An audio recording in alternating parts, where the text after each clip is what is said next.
All right, get some people going here. Going to that at least.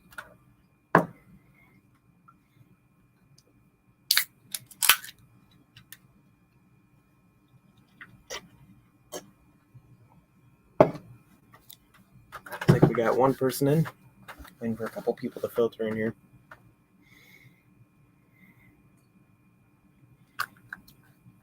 If anyone wants to jump on screen, the link is in the comments.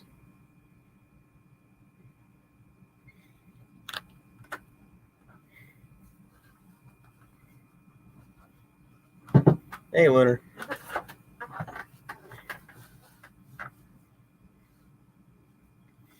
We got a couple people.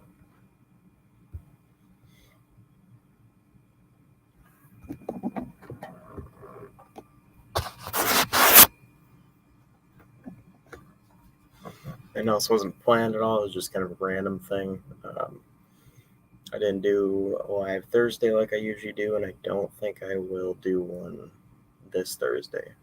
So I'll have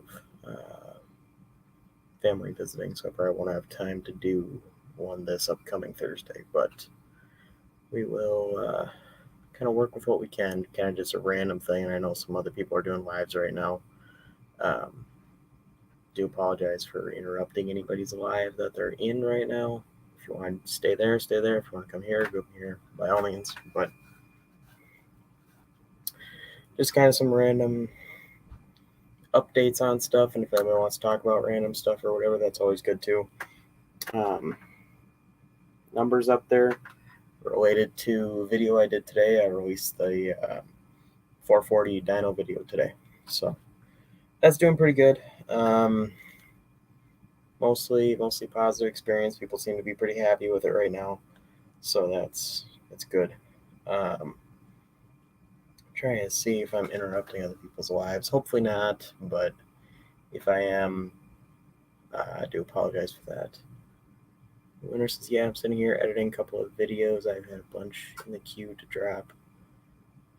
Oh, you saw the video too, yeah. That's good horsepower and torque rate. Yeah, thank you for that. That's really, really happy with that.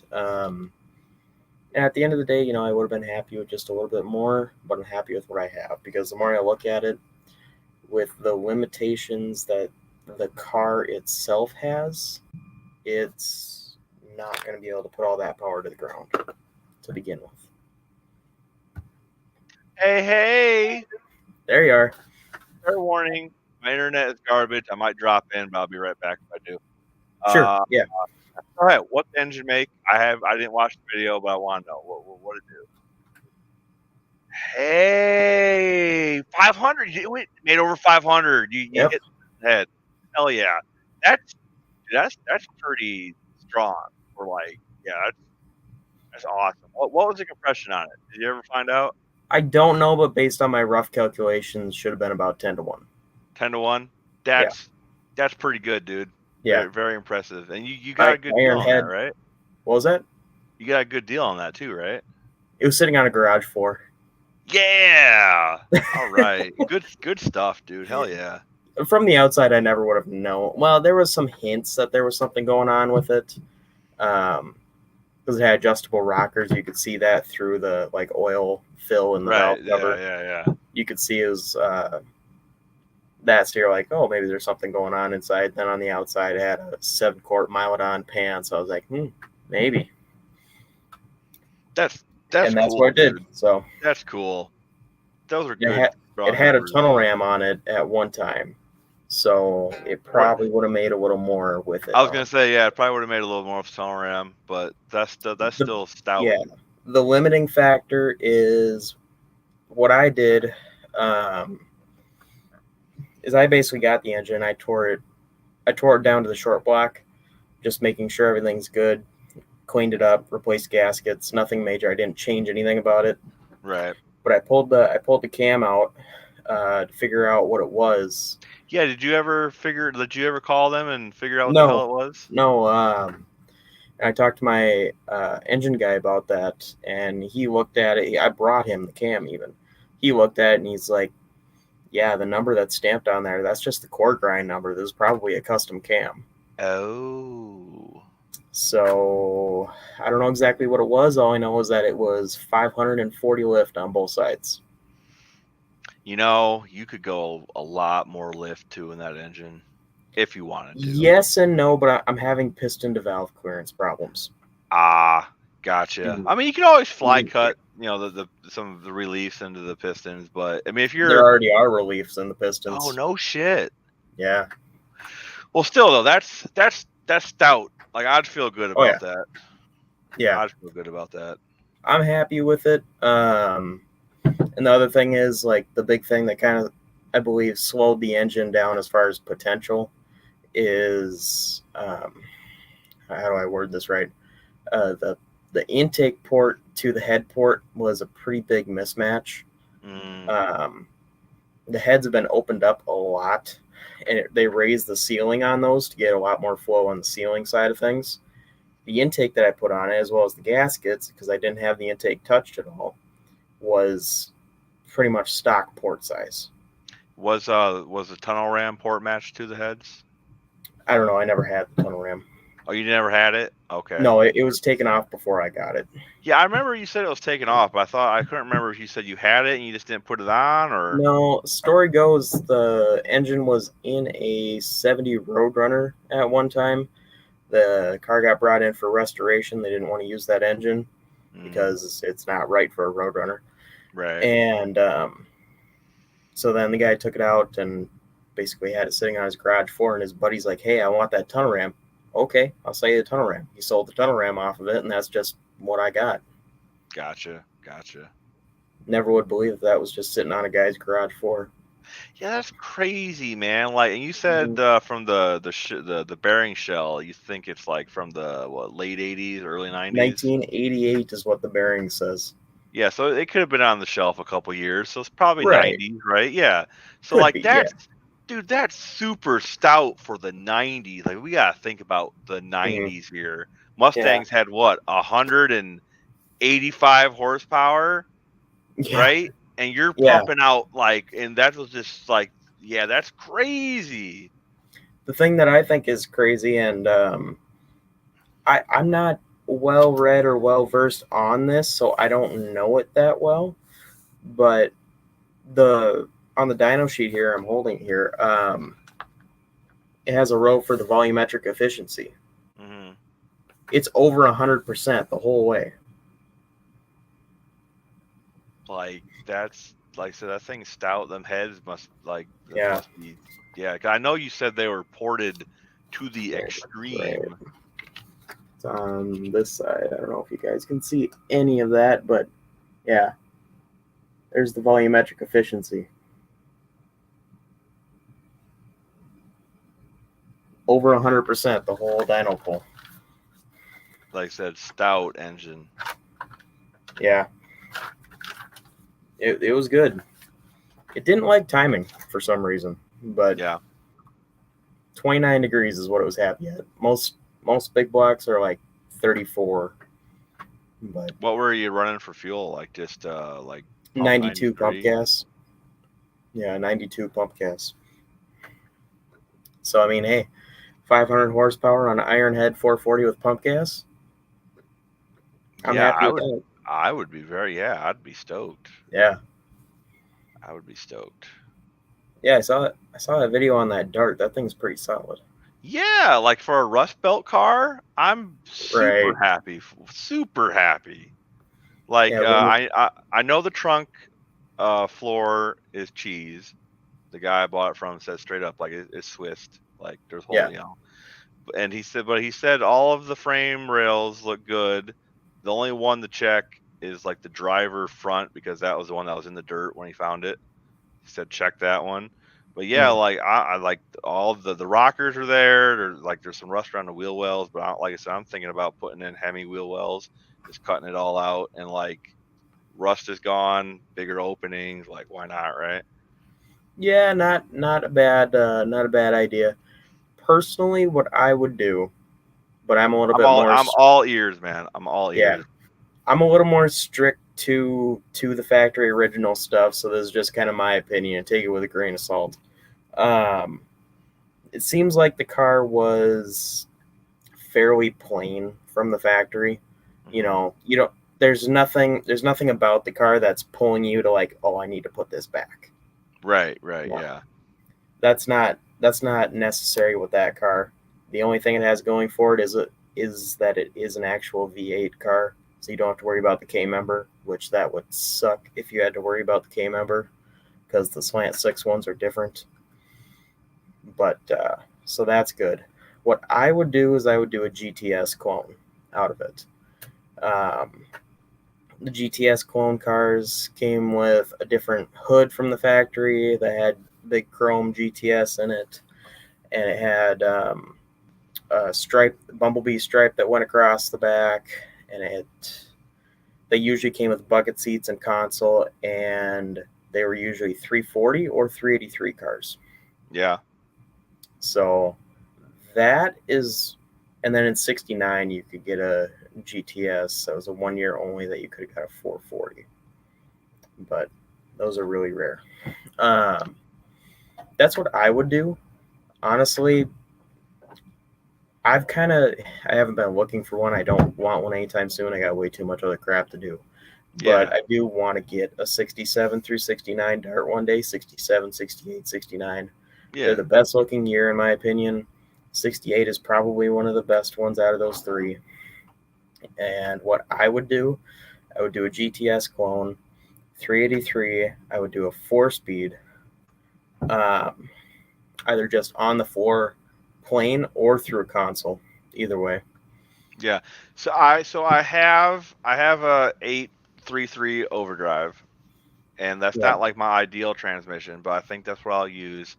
I think I might save up the money and put the $6,000 down on one of them 5-speed Patton or Passon or whatever company makes them. But it definitely 4-speed car, which is why I want the pedals, right? And like I said, like, okay, I get what you're saying about the 383, but like if you look at if I put a 400 stroker in it and you look under nobody's the hood, gonna know. Nobody's gonna know, right? No. But nobody's gonna know. The only thing I have to say about doing a 451 in the car, which would be great. It would make great power. It would be great overall. I think it would be a great engine for the car. Well, not necessarily for the car. Your limit is going to be the car. Yeah. You can do whatever you want for a drivetrain. The car is going to limit you. The rear wheel wells are only so big, and you're going to need to subframe connect everything on that car to keep it from twisting. So it's just about whatever you want to do as far as work kind of for yourself. Yeah, I feel you. Because if you were to put a 451 that made close to these numbers, a little less, a little more, whatever, in that car, you'll twist it. Right. You'll wreck the car. You won't be able to get the doors open. Well, that's the good thing about small tire. You're not going to grip. You're not going to hurt the car, right? It's going to boil the tires everywhere. But then it's at the point where if you can't put that much power to the ground, build something cheaper and easier to the point of the car. I hear you. It's just whatever you want to do. By all means, take whatever I'm saying with a grain of salt. But I would recommend a big block. I like big blocks. I would go 383 or 400. Do not try to put a 440 in that thing. No, I wasn't planning on it. They don't fit unless you want to cut out. Well, they do fit. I'm not going to say they don't fit because they put them in there from the factory in '69. But you're going to have to run like fender well headers and stuff and all kinds of stuff. You're just going to have to end up cutting the car up. Yeah. Which, at the end of the day, it's a 68 Dart. It's somewhat desirable at this point because I don't know, it's getting to that point where the A bodies are starting to come on, and that's the premium years of the A bodies. That's why I bought it, man. Like I got like, all right, don't tell nobody, chat. Don't tell nobody. I paid $2,000 for it. Yeah. So I was pretty happy about that. I like this. I feel like this is a good deal. This is 68. This is the year, right? It's the year when it comes to darts. So I was like, let's scoop her up. Cause like you Yeah. said, I don't want to cut up the car. I don't want to do anything where I'm going to hurt the car, right? Right. But on the other hand, this is my first, Mopar car. Like, I mean, I have my Chrysler, I have my 300, right? But like, it's a boat. It's for cruising, right? Right. This, I want to build a big block. Jed's talked me into putting carburetors on it. Like, I don't Yeah. okay, Put like carbs on it. yeah, I'm way out of my my way The out of my wheelhouse. safe zone. Yeah, way out of there with that. But all right, like, Hey, I if was at Jed's house yesterday. I eat, sleep, and breathe carburetors now. yeah. That Well, was a like fun little visit. he talked me into it. He swears up and down that if I have a good, properly tuned carb set up, it'll change my world. So we're gonna see. Well, Chris Birdsong threw away his EFI stuff. I heard someone else said that. Yep, I heard that. Yep. Jed told me that. Yeah. He threw it away. He didn't even like get rid of it or give it to somebody. He threw it in the garbage. He said, "Screw that. I'm going back to carbs." And he said it runs better than it ever has with EFI. And hey, I get that. Like, I'm not an NA guy.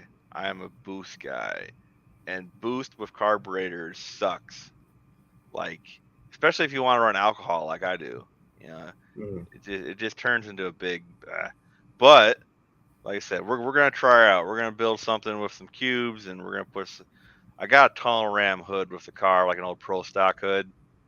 Oh So yeah. like, yeah, tunnel ram, like 4-speed. Well, let's go, right? Let's see what this is all about. Mm. No, it'll be cool. Yeah, trying to find a factory A body, um, 4-speed would be challenging. I know where there is one. Yeah, like I said, I got an overdrive unit. I'm just gonna slap that in there for now, and then I'm gonna save my pennies and buy that 5-speed. Just Yeah, yeah. put a pistol grip in it. Oh yeah, exactly. Yes, 100% pistol grip. Like my buddy came over and he's like, "Oh, you need to put the old like Hurst T handle." Like, no, I'm putting pistol grip in it. Like, what are you talking about? Get out of here. Yeah, there. You might have some purists come after you for that one, but I don't care. I'm not. You know what? They should just be happy. I'm not putting the LS in it. Like, let's be honest. I'm the LS guy. Like, even the thumbnail clearly showed the car's asking me nicely not to. All right, they just need to be yeah, happy that I'm not doing that. yeah. I just naturally aspirated. Naturally aspirated. Sure, for now, yeah. Till I want to make 1,200 horsepower and I put some turbos on it. 1,200 horsepower. You just gotta break something. Well, yeah. Bring it to No Name Nationals 2022, 2023. 2023, yeah. Like maybe that. Well, okay. Technically, 2023 is going to be the Fox body with the straight six with the LS heads on it. So 2024 might be the Dart. Bring You know them what? both. Gear vendor stuff is cool, but like they're not as strong as they like to say they are. And if you break one, you're SOL for a while until you get it like replaced or warranted, depending on the situation. I don't know. See, Mopar or Nut, man, like I would totally put an A518 overdrive behind it, but like I like manual cars, like not almost everything I have is a manual car besides like my daily driver. I like manuals.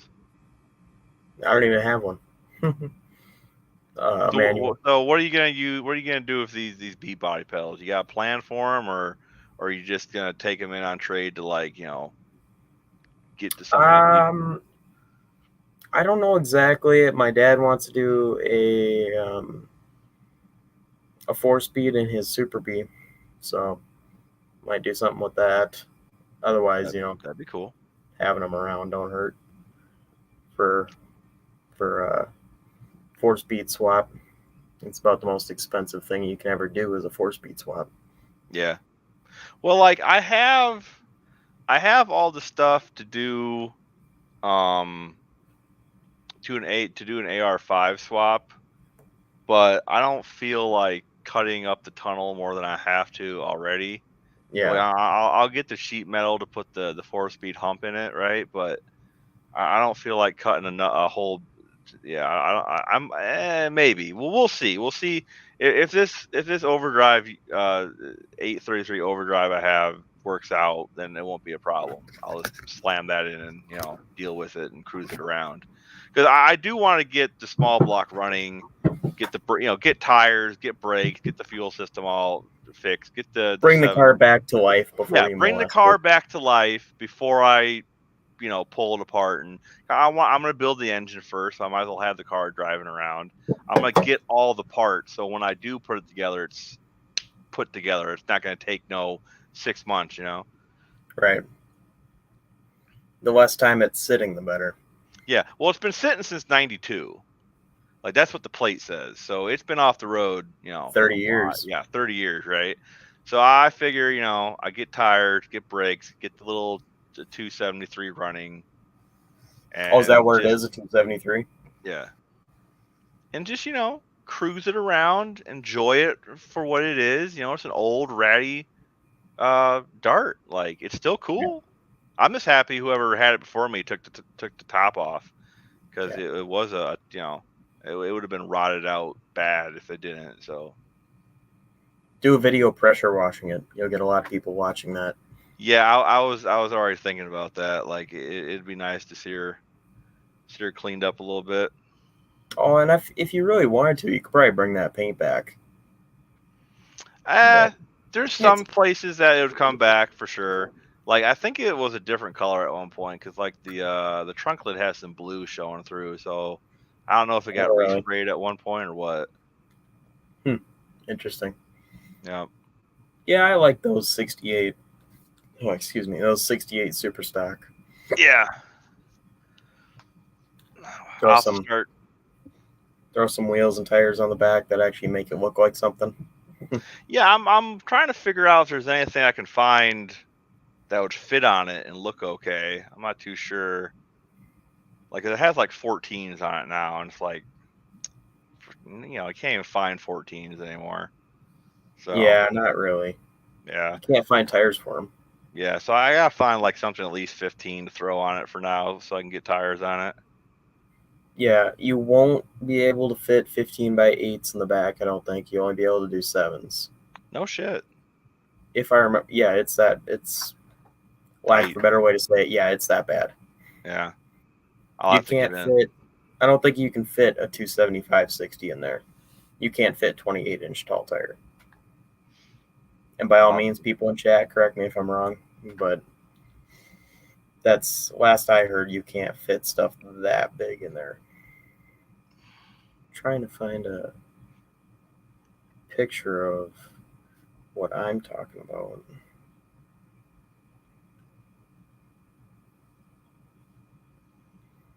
What I would do if I were you. If I can ever find a picture. I know you would disagree with me on this, but I'm a vinyl top guy. I like vinyl tops on everything. Vinyl tops are okay. Like, the guy I bought it from, I've known the dude like, I don't know, 15 years at this point. And back in the day, he was talking about what he wanted to do with the car. And he wanted to paint it plum crazy purple with a white vinyl top. Don't do that. I'm not. Like, we have very different sensibilities. But that was his. He wanted to do, a 426 Hemi, and that was what color he wanted and whatnot. Yeah, I mean, that looks good. Like, vinyl tops are fine. Like, I don't know if they're okay. Like, yeah. I'm not gonna say anything bad about them. Right. It all depends on the car. I think it'd look good in red, but that's just me. Whenever I think of a dart, I think of red. I don't know. That's a good question, right? Blue, is a good Blue is good, but there's so much blue. There's so Yeah, much blue. it is like now a black vinyl top to break it up. Blue would probably be okay. Keep in mind, Um, this is just me being a purist about colors because I love painting and I like the color codes. I just read that crap like a book. yeah, But 1968, all of your color codes are different than 69 and 70. really. Yeah. 68, you had less options. 68, I Ah, think you had, and I know I'm going to be wrong about this, but I'm guessing. I think you had like 12 color options. 69, 70, 71, you had like 17, 18 right. color options. 68, Well, there was no high impact colors. None of that.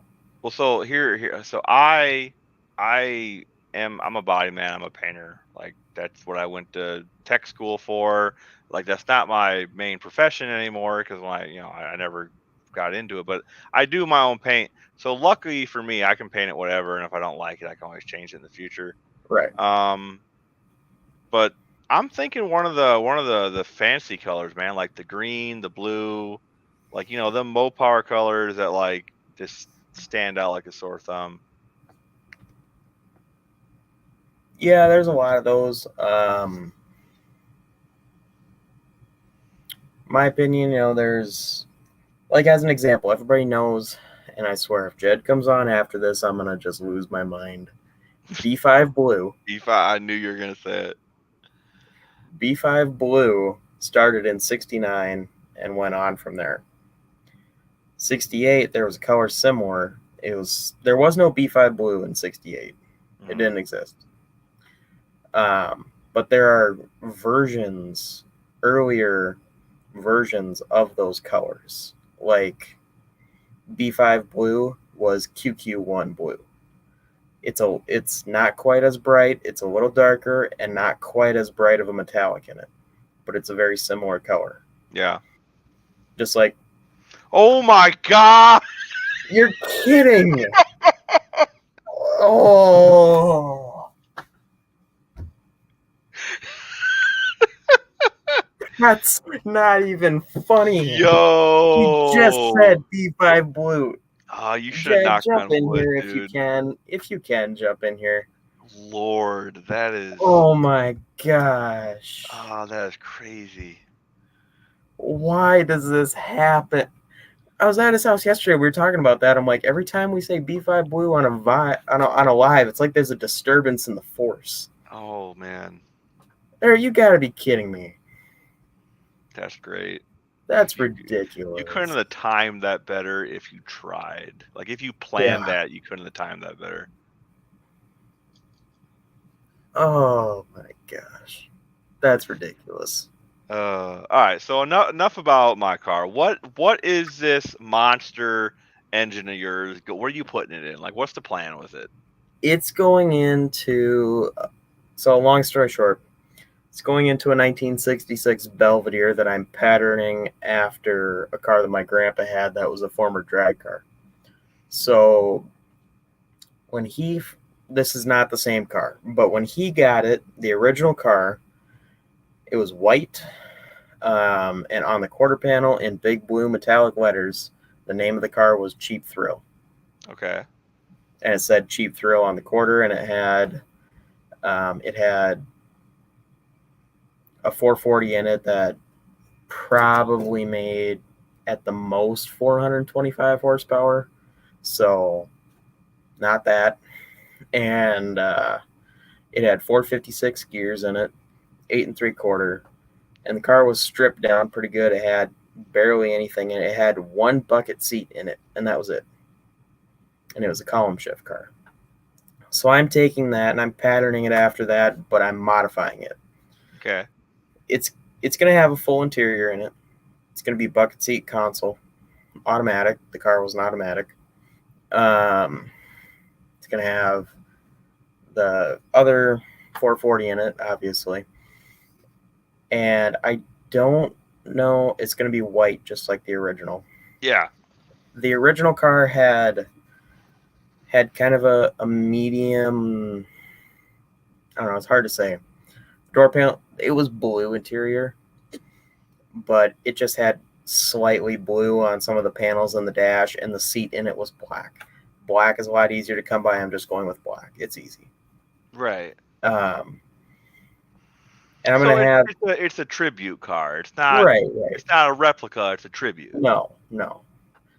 But that car came into my grandpa's possession right around 1985, plus or minus a couple years. The car was built in the 70s. I think it was just a fairly plain Jane car that somebody bought up and then converted it to a drag car. Supposedly it ran mid 12s, the original car. I don't know if that's true or not. You know, it had a lot of weight taken out of it. It had no back seat or any of that. It just had an aluminum piece of like aluminum or tin or something between the trunk and the cab. So I'm not going to be doing anything like that. It's going to have the seats and everything in it. I'm probably going to have to get them recovered eventually, but they'll probably just have cheesy covers on them, whatever, for now. Yeah. But the car wasn't the new car, I'll call it, the new car. It's not a very rusty car.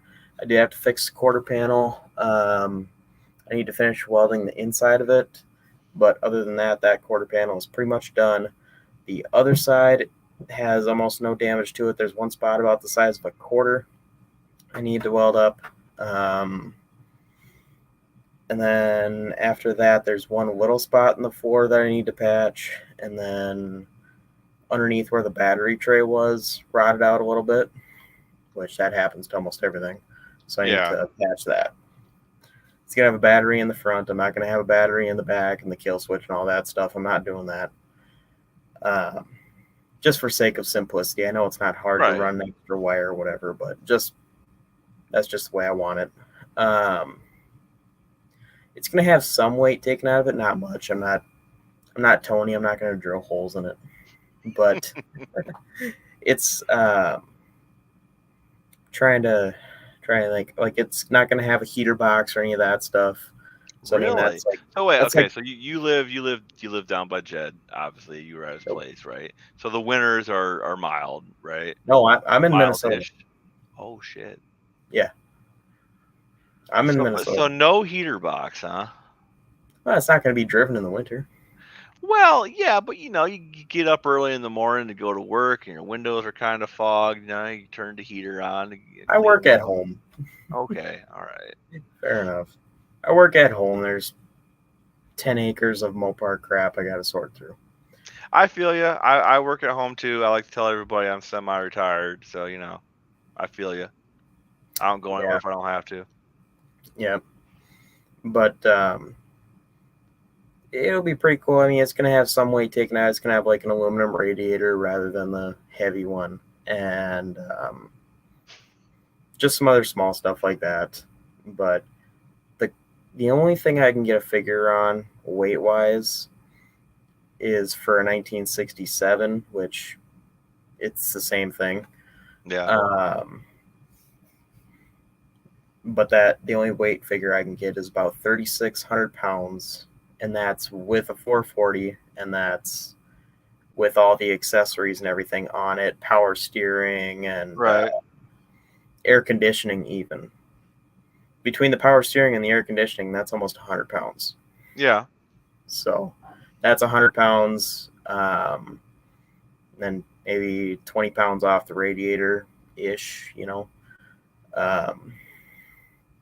then no heater box, that's probably another 40-ish. So I'm hoping after everything, for it'll be under 35, I would hope. What the heck is going on here? Hey, he followed me. He's stalking me. Oh, he followed you. Okay. Yeah, he followed. Be careful. I'll send you some ramen noodles. Clearly, he followed you. I think this is only the second time he's ever been on my channel. I didn't know I was on it the first, but that's all right. That's cool. Yeah, that's fine. Just talking about my 66 Belvedere. I don't know if you've been in here for more than a minute. Jed, Mopar Nut 62, and Lunar in the house. Oh, yeah. See, I got some reasonably well-known people that I can get to come to my stuff, but just nobody ever knows who the heck I am. Ryan, what kind of dyno did you do that pull on? What It was brand? Superflow, I believe. Yeah, but what was the software? The screen looked a little different. Superflow Windine software. That's all it says on my sheet. I don't know. Where is that dyno? It's local to me. It's in Minnesota. Okay. I don't know how long he's had that dyno, but he's been building engines for guys for like 35 years. So he's got a lot of experience with that dyno and stuff. So what are you thinking, John? You thinking the numbers are a little high, or? No, I'm thinking they're low, but but the numbers. I was just curious about the dyno facility itself. Yeah. All I know is that I don't know if it's just me, but I watch a little bit of Nick's Garage. His dyno seems weird to me.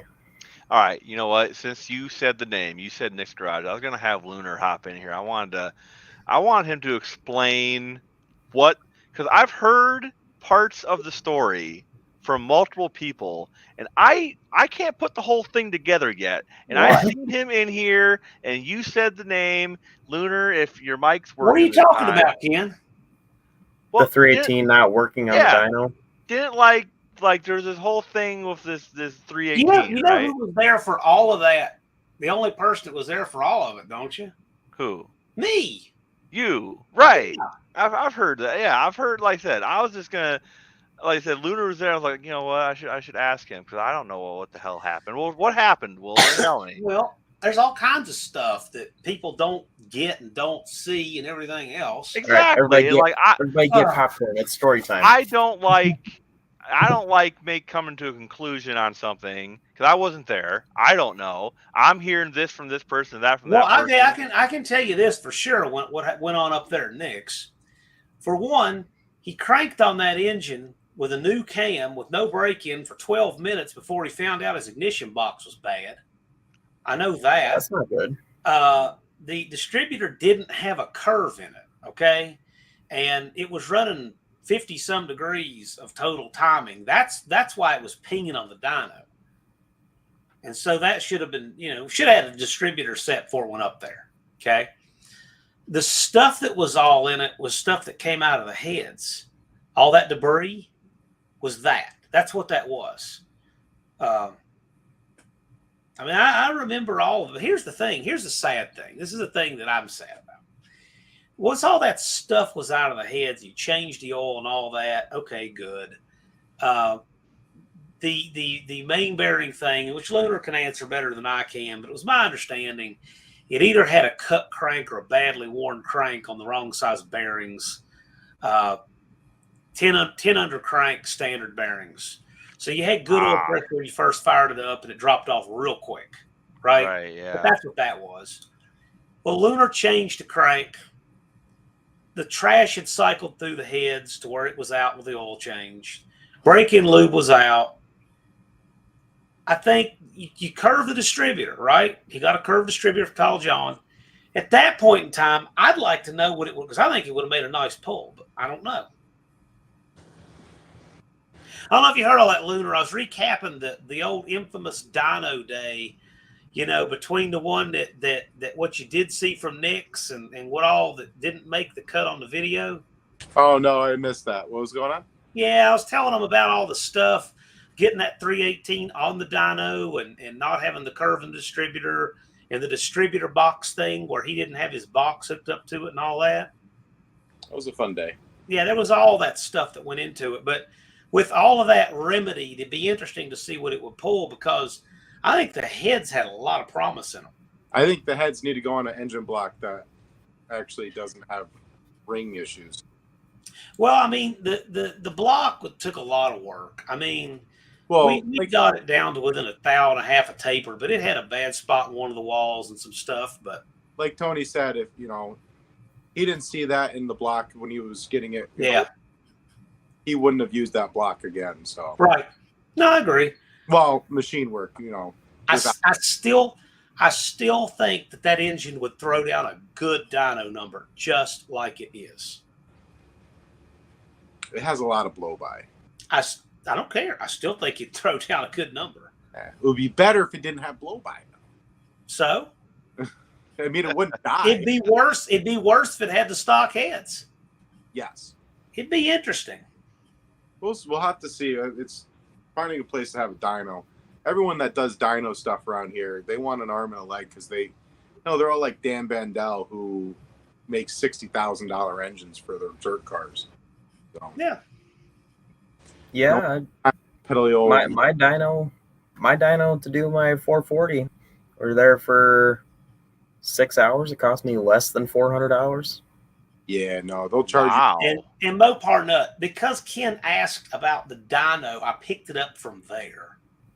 That's the only reason for that. Yeah, I I'm not like trying to stir anything up. It's just that I keep on hearing remnants of the story. And it's like, what you know? Because Ken had asked about the dyno day.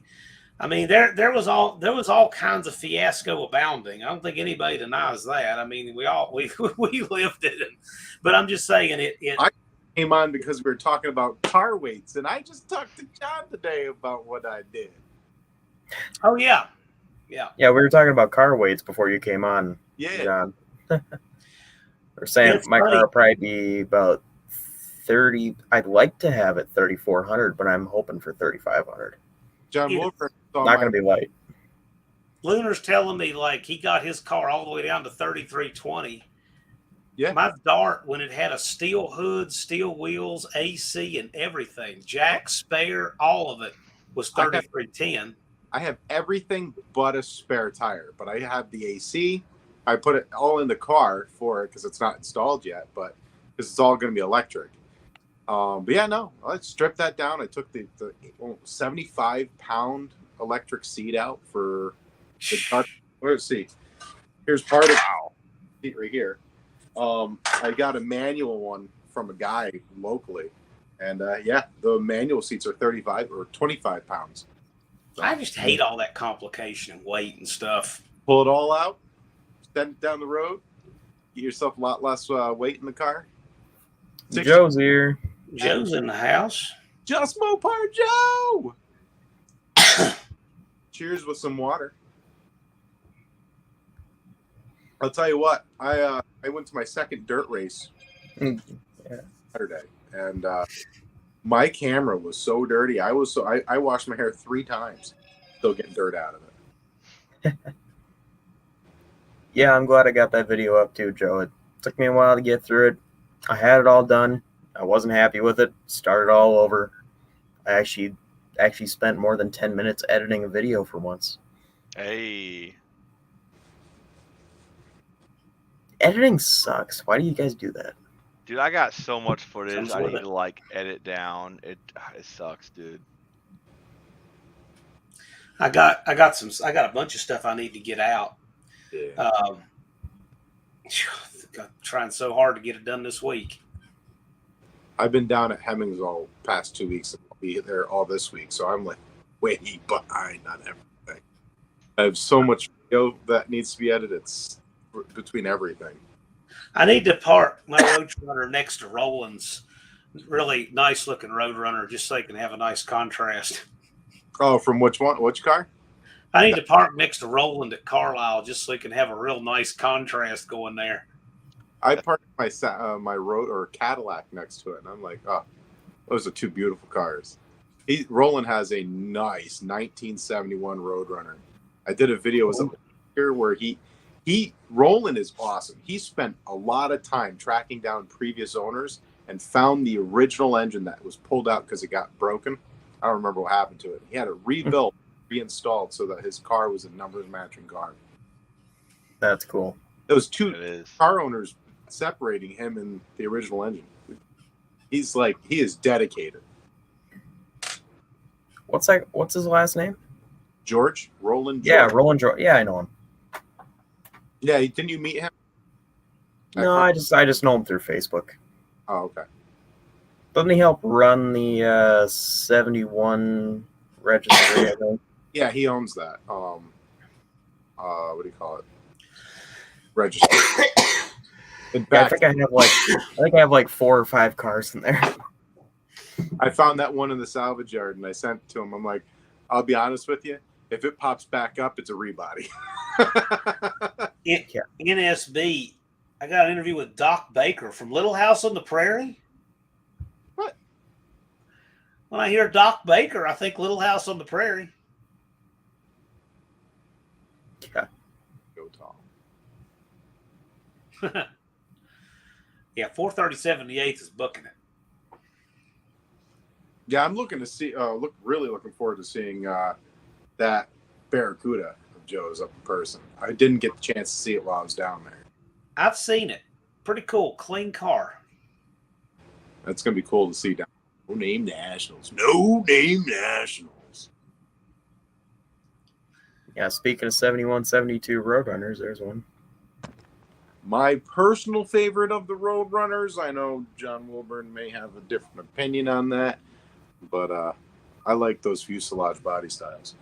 I Yeah. agree. I like them okay. After I John don't was know. live the other day about Roadrunners, I took a good hard look at Roadrunners. I'm like, yeah, 71, 72, that's where it's They're at. good looking cars. Yep, I had a 71, sold that. That was a Hemi orange with a black stripe 340 car. And then got a 72 Roadrunner, 344 speed, one of 329 ever built. So that's a rare one. Yeah. Blue, black stripe with blue interior, 4-speed pistol grip. I like blue interior. I really do. Too bad the thing's a rust bucket, but It's like sold. Rust for Lunar, though. I mean, man, yeah. I don't know. How's East It's Coast all rust relative. versus Minnesota rust? Hey man, it's Pretty bad. much the same, I would think. I rust. That's all I've ever known is rusty cars. You should see my Fox body. Like it's.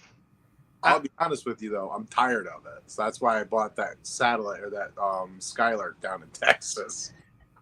I'm sure that you could take the same car and somebody from Phoenix would look at it and say, man, that's a rust bucket. And Lunar would be like, that's a Survivor. Same Yeah. car.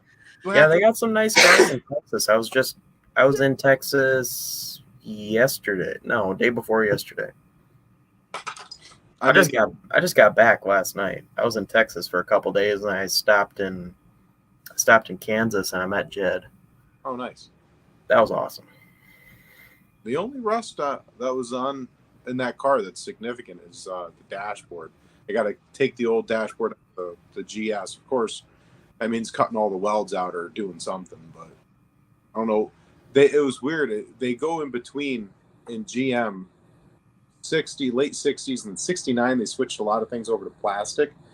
But I was talking to Terry McGeehan over at Hemmings, and his 69 Camaro has the same problem. And it comes down to a reflective or the reverse of a reflective. It's like a dulling paint that they put on that area of the cars to reduce the road. And apparently it's very porous. So what ends up happening is the windshield hit that area because that porous paint there that they used from 69 to I think they stopped using in 71 because of it. It just rotted out. Like, some of those people at Hemmings know way too much. Like they are just incredible banks of knowledge.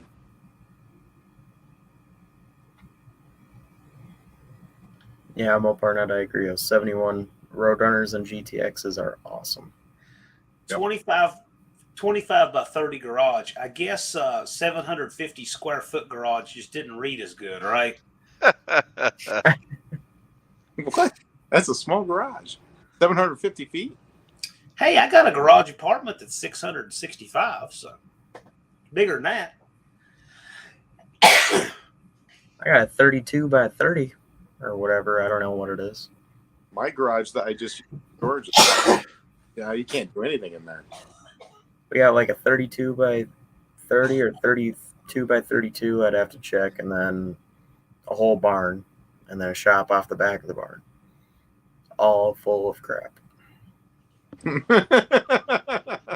All Mopar stuff. Joe says you can't build it big enough. Absolutely. Bro. If you think you have something just big enough, double it. Just not right now because everything's too expensive to do. Oh man, there's someone putting up a new barn, garage, pulp, whatever near me, and it's like that has to be expensive. It's going to be Price of materials. a garage, let alone build one.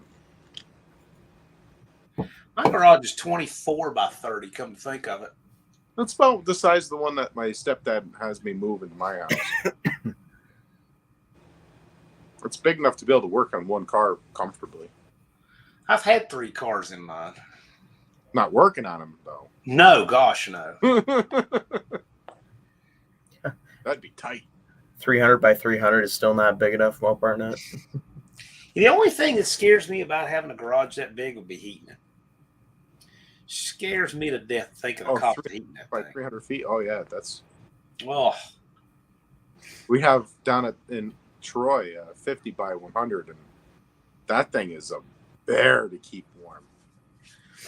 Just have to build it somewhere warm. Yeah. Yeah. And also not in the heart of Troy where everything gets broken into. Go where all the rust-free cars are and build it there. From Texas. Tennessee, where taxes are way less, and Yeah, Texas is getting cleaned out, though. Tennessee, not Texas. Why not? I'm just saying Texas in general is getting cleaned out. Gotta go across the border, man. Go down to Mexico. Find all them. Cartels. Well, you gotta dodge around them. There's a lot of cars down there, you know. You just gotta dodge around them. Mopar Nut 62. That ought to be my uncle's war cry.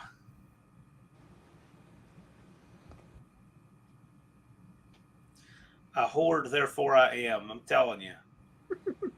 Mopar Nut has one of everything. I can't see the comments, so that's funny. My uncle has like 6 of everything, and he's not going to build any of those till he has 7 more of it. I mean, it's unbelievable.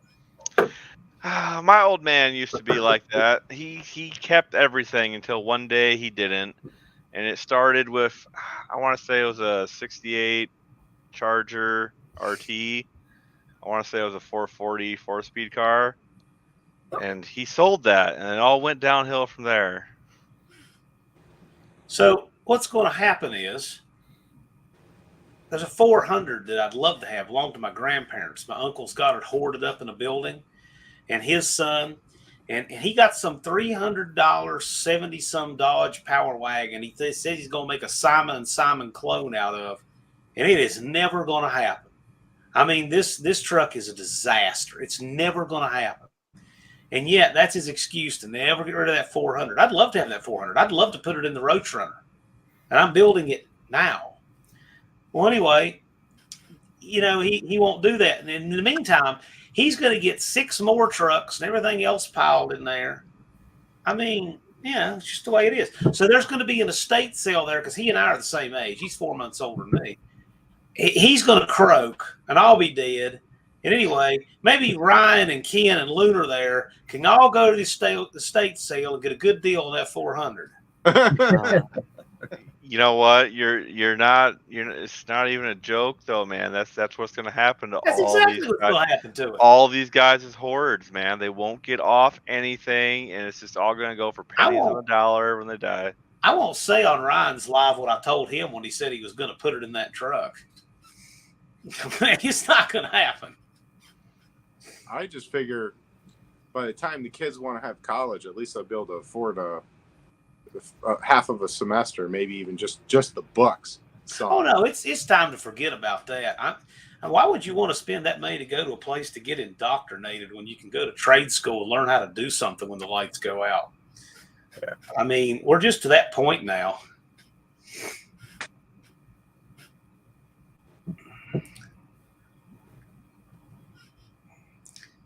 I don't need to spend $15,000 a semester to get a basket weaving degree. you can Right. You can always. I really love the whippy stickers you can get from Just Mopar Joe. Yeah. I wish my stickers were as cool as his. Artur Fiddler says Mexico has their own models. They have something I think is really cool there. They have a Ford. It's like a Bronco, but it's a 4-door. You seen that thing? They have it's like a 77, 76 or 7, so it's got that grill in it of F-150, but it's like a Bronco stretched into a 4-door. Huh. And it has the older grill. It's wild. It's only in Mexico. They didn't sell them here. Yeah, South America gets all kinds of neat stuff if you pay attention. Push the Mopar. You gotta get one of mine. Oh, you got cozies too? I like that one. That's cool. Yeah, mine's the same place as Joe's. Cozies, whatever the hell they're called. I think they have the koozies out now. I know they're having. I don't know if they have those out yet or not. You They can, got the stickers and the shirts and stuff. you can tell Joe's been in my case here a long time. Look at that prototype JMJ decal. Can't see it. Is that this one here? See, you can look at it close. No, it's an old one, here. Lunar. The older? You got the newer one. You still have my older sticker. I wish I had found the stickers that I had in my car when I was down there. I got that board is done. I need to start another board though. Yeah. Barrow's followed us over here too, John. Hey, more is always good. John Wilburn will always have the OG sticker. I do. I got the old Lunar sticker. Yeah. My case there. Is that a Just Mopar Joe sticker there too? What's that one? It's the So we've got Uncle Tony's Garage, AHRA, 318 wheel run, Lunar, Just Mopar Joe, Hoosier's Garage, No.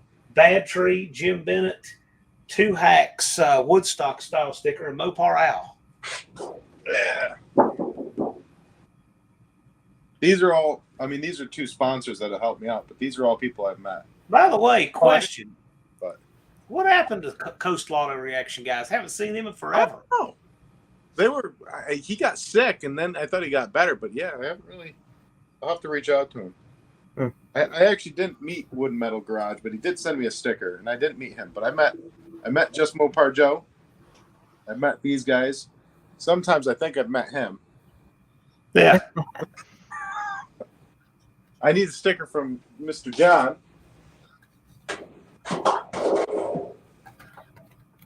John, when are you getting stickers? When can I buy them? I don't know. I'll tell you what sticker I'm thinking of doing is just like this sticker on a round sticker. Probably what I'll wind up doing. What up, Jed? What's up, man? Hey, Jed. Messing with this thing. It doesn't want to stay where I want it to stay. I literally just got out of the shower. Are you feeling all minty fresh? No, I feel like I got ran over by a damn bus. Oof. It was hot here today. It was like 92 with Woo! like 80% humidity. Yeah, It's that cold sucks. here. Whether Yeah, you that's not swim in the water, but swimming. It sucks. I feel 'cause, like, nice to swim in some water in that. last week it was like, well, Ryan, when you were here, it was Yeah. like 70 or something. Yeah, it was nice. Yeah. And then I left, and then I must have drugged the Texas weather I brought behind me. Yeah. Don't do that again. Because I'm starting the process of pulling an engine for a certain somebody. So Oh yeah, I know. B5 Blue. yeah, that was freaking nuts, dude. I literally just come inside. We started talking about B5 Blue, and not even 10 seconds later, Jed jumps on. It's like, seriously? that was wild. When he jumped in the comments, I'm like, I swear, every time you hear B5 Blue, there's a disturbance in the force, and Jed says, I gotta check if somebody's live talking about B5 Blue. Well, I had just got on my phone. I just sat on the toilet. I was going to take a quick shit, then take a shower. And I was like, oh, Ryan's live. Perfect timing. I'll watch him while I'm doing my business. And then I popped on, and I heard fucking QQ whatever and B5, and I'm like, are you? It was so... Someone needs to go back and save that because no one's ever going to believe this. Yeah, you should clip that for sure, Ryan. Yeah. Hey, Jed, my dad just texted me. You met my dad. You know how he is. He just texted me. He said, now you got in trouble. Who said B5? I gotta go get the camera. I forgot to go grab it. I'll be back. I gotta go finish editing that video. Gotta get that. You gotta get something out. Too many videos just sitting there waiting to be finished. I got to get back on making videos. I just did that dyno video today, but I've had that in the queue for a week. You know, Dude, I gotta at least you got on the dyno. My guy's been swamped. Race season starting. Everybody wants on the freaking dyno. I'm on the very back of the list. I made some pretty good numbers too. I'm happy about that. I got to get the super on a chassis dyno before I put the supercharger on. I don't even know what the hell's going on. Hey Jeff. Paid for it. Just waiting Hey, for what's happening? Australia. Jeff, did you hear What B5 up, also? I just hopped on here. From Australia. We were talking about, it was just me and Ken on earlier, and me and Ken were talking about colors about his car, and I was talking about B5 blue. Not even 10 seconds And later, then Jed popped in. Jed was in the chat. Literally, like he said. So Not even kidding. It was crazy. Jed has a friend in the FBI, and there's a satellite in space, and in 27 different languages, if the words B or 5, and B is a word because it's Mopar B, is spoken together within 5 seconds, he's alerted. No, dude, I swear to God, no one tipped me off. I had literally just. I didn't even tell you I was doing a live tonight. Yeah, I was shocked. I was like, well, I wanted to make sure. I was going to text you and see. I wanted you to make. I wanted to make sure you guys made it home all right and everything. Yeah. You kind of spent literally all day at my place. Yeah. Yeah, you could easily with all the cool toys you have in your shop. Yeah, no kidding. I didn't want to overstay our welcome. Jeez. Yeah, we after like 4 goodbyes. Right.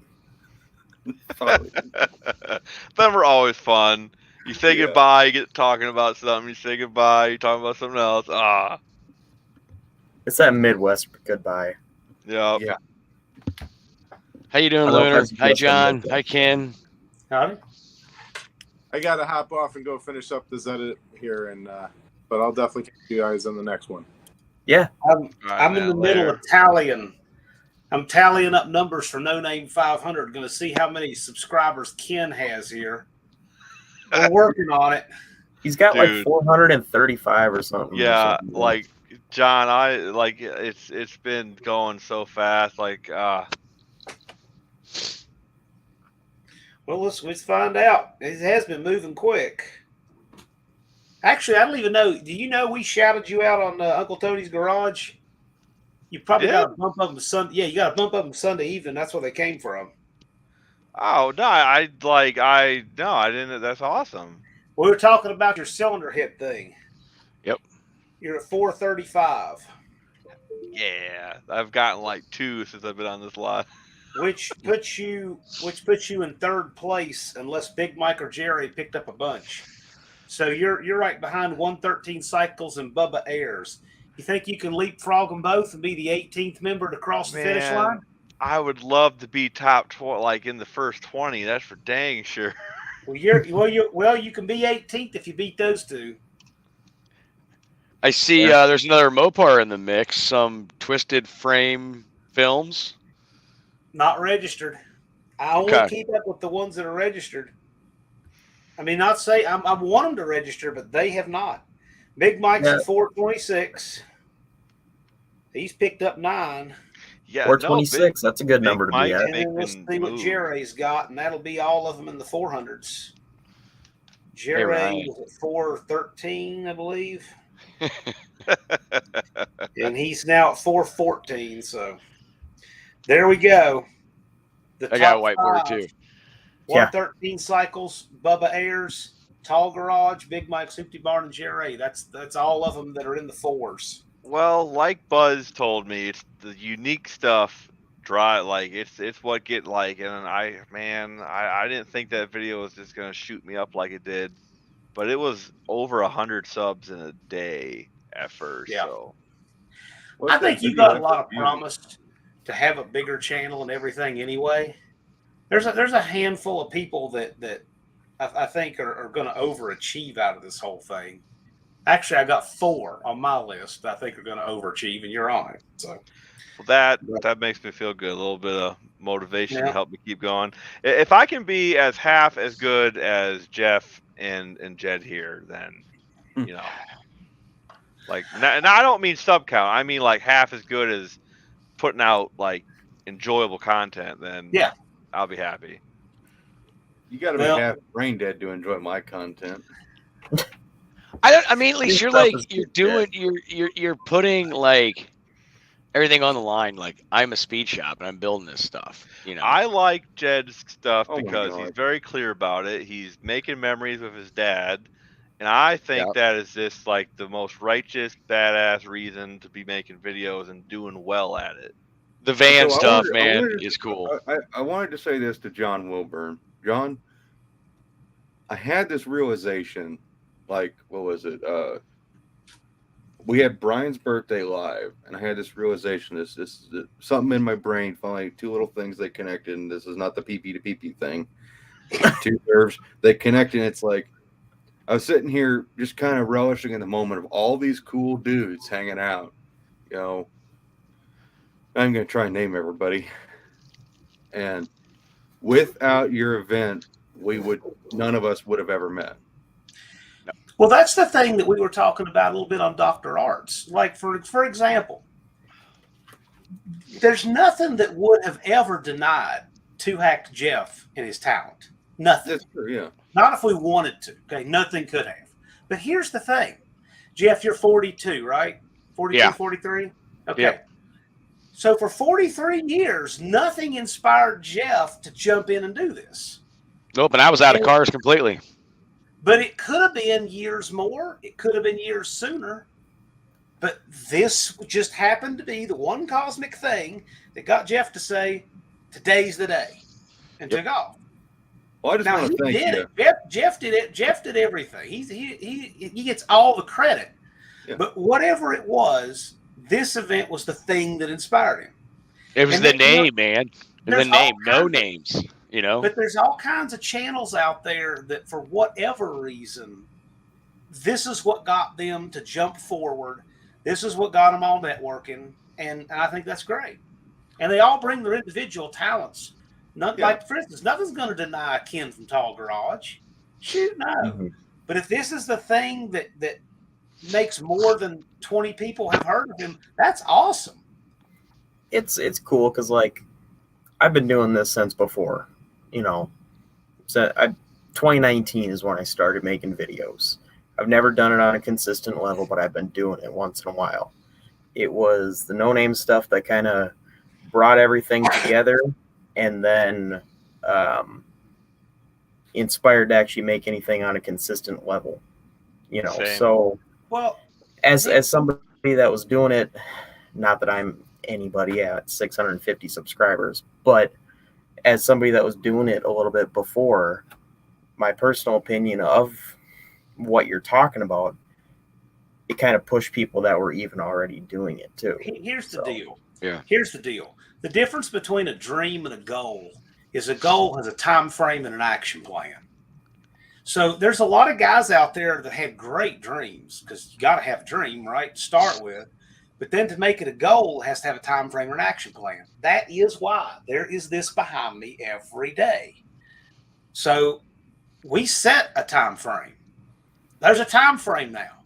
If you have a dream and you can put it on this time frame, and you can come up with a good action plan, and you got all these seasoned creators out there willing to help you, you can now have a goal and make it happen. And a lot of people have jumped on board with that. Yeah. I think Jed hit the nail on the head, though. Like, the community aspect of this whole ordeal, I've never seen this many YouTube creators talk to each other, period. It's never been like Jed's been around a long time. It's never been like that before, has it, Jed? Yeah. Not like this.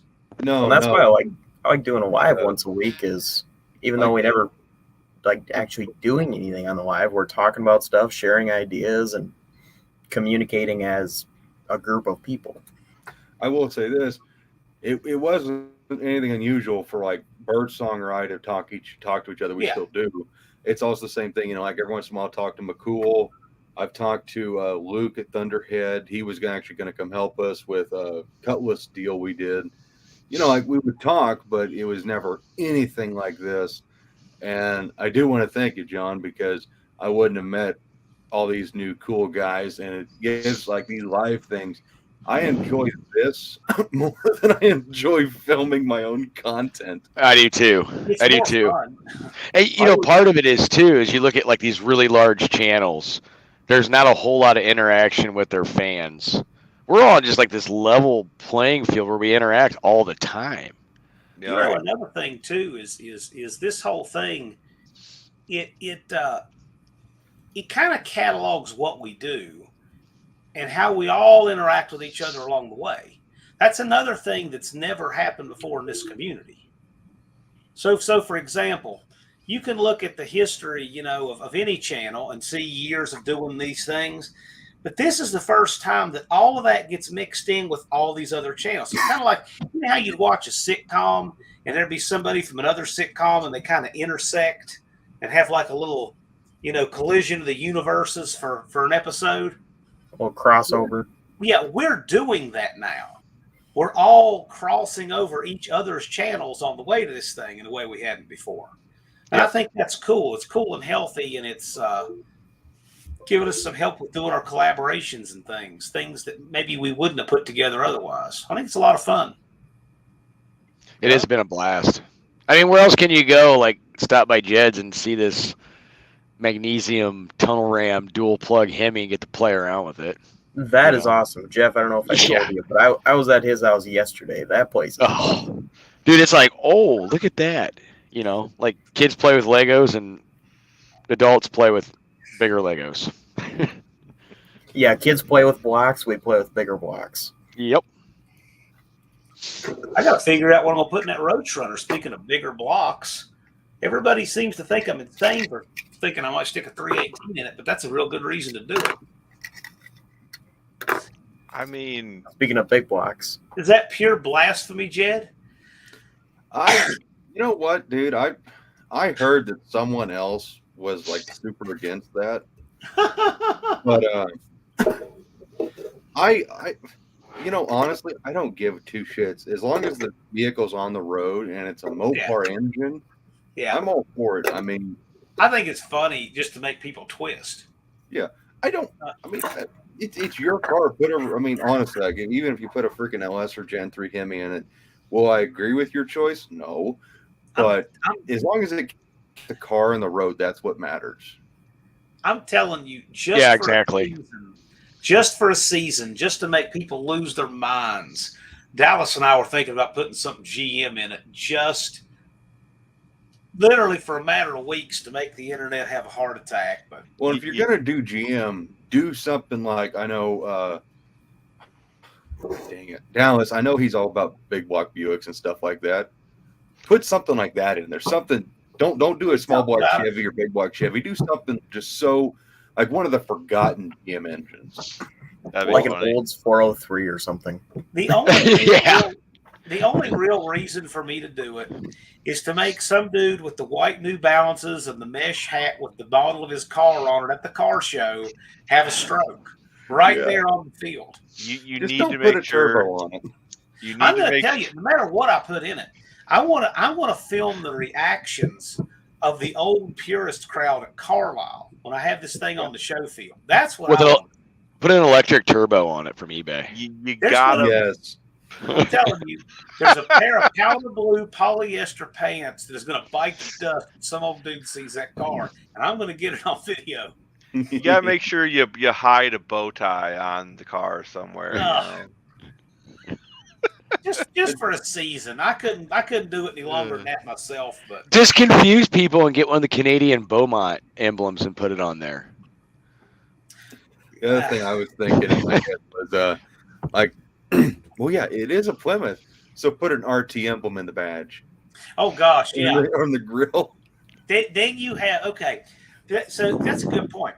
That's when you get that weird intermediate level dude who thinks that nobody else noticed, and he's the only one smart enough to know those don't go together.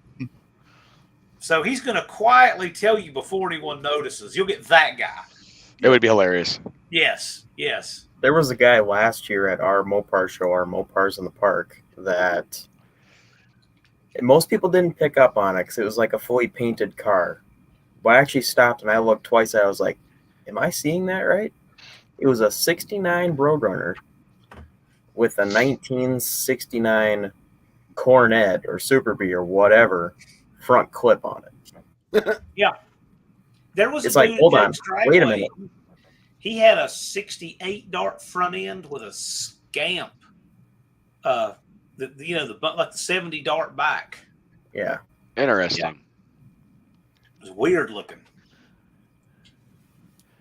The car show crowd is quite the purist. I bought it, no idea what it has in it is so odd. I'm going to take my own crayon marker and have the trunk up so one of them tells me it's incorrect. I'll just put another one on there right next to it. Like right while they're watching. Put that? hash marks on it for every Yeah. guy. 1, 2.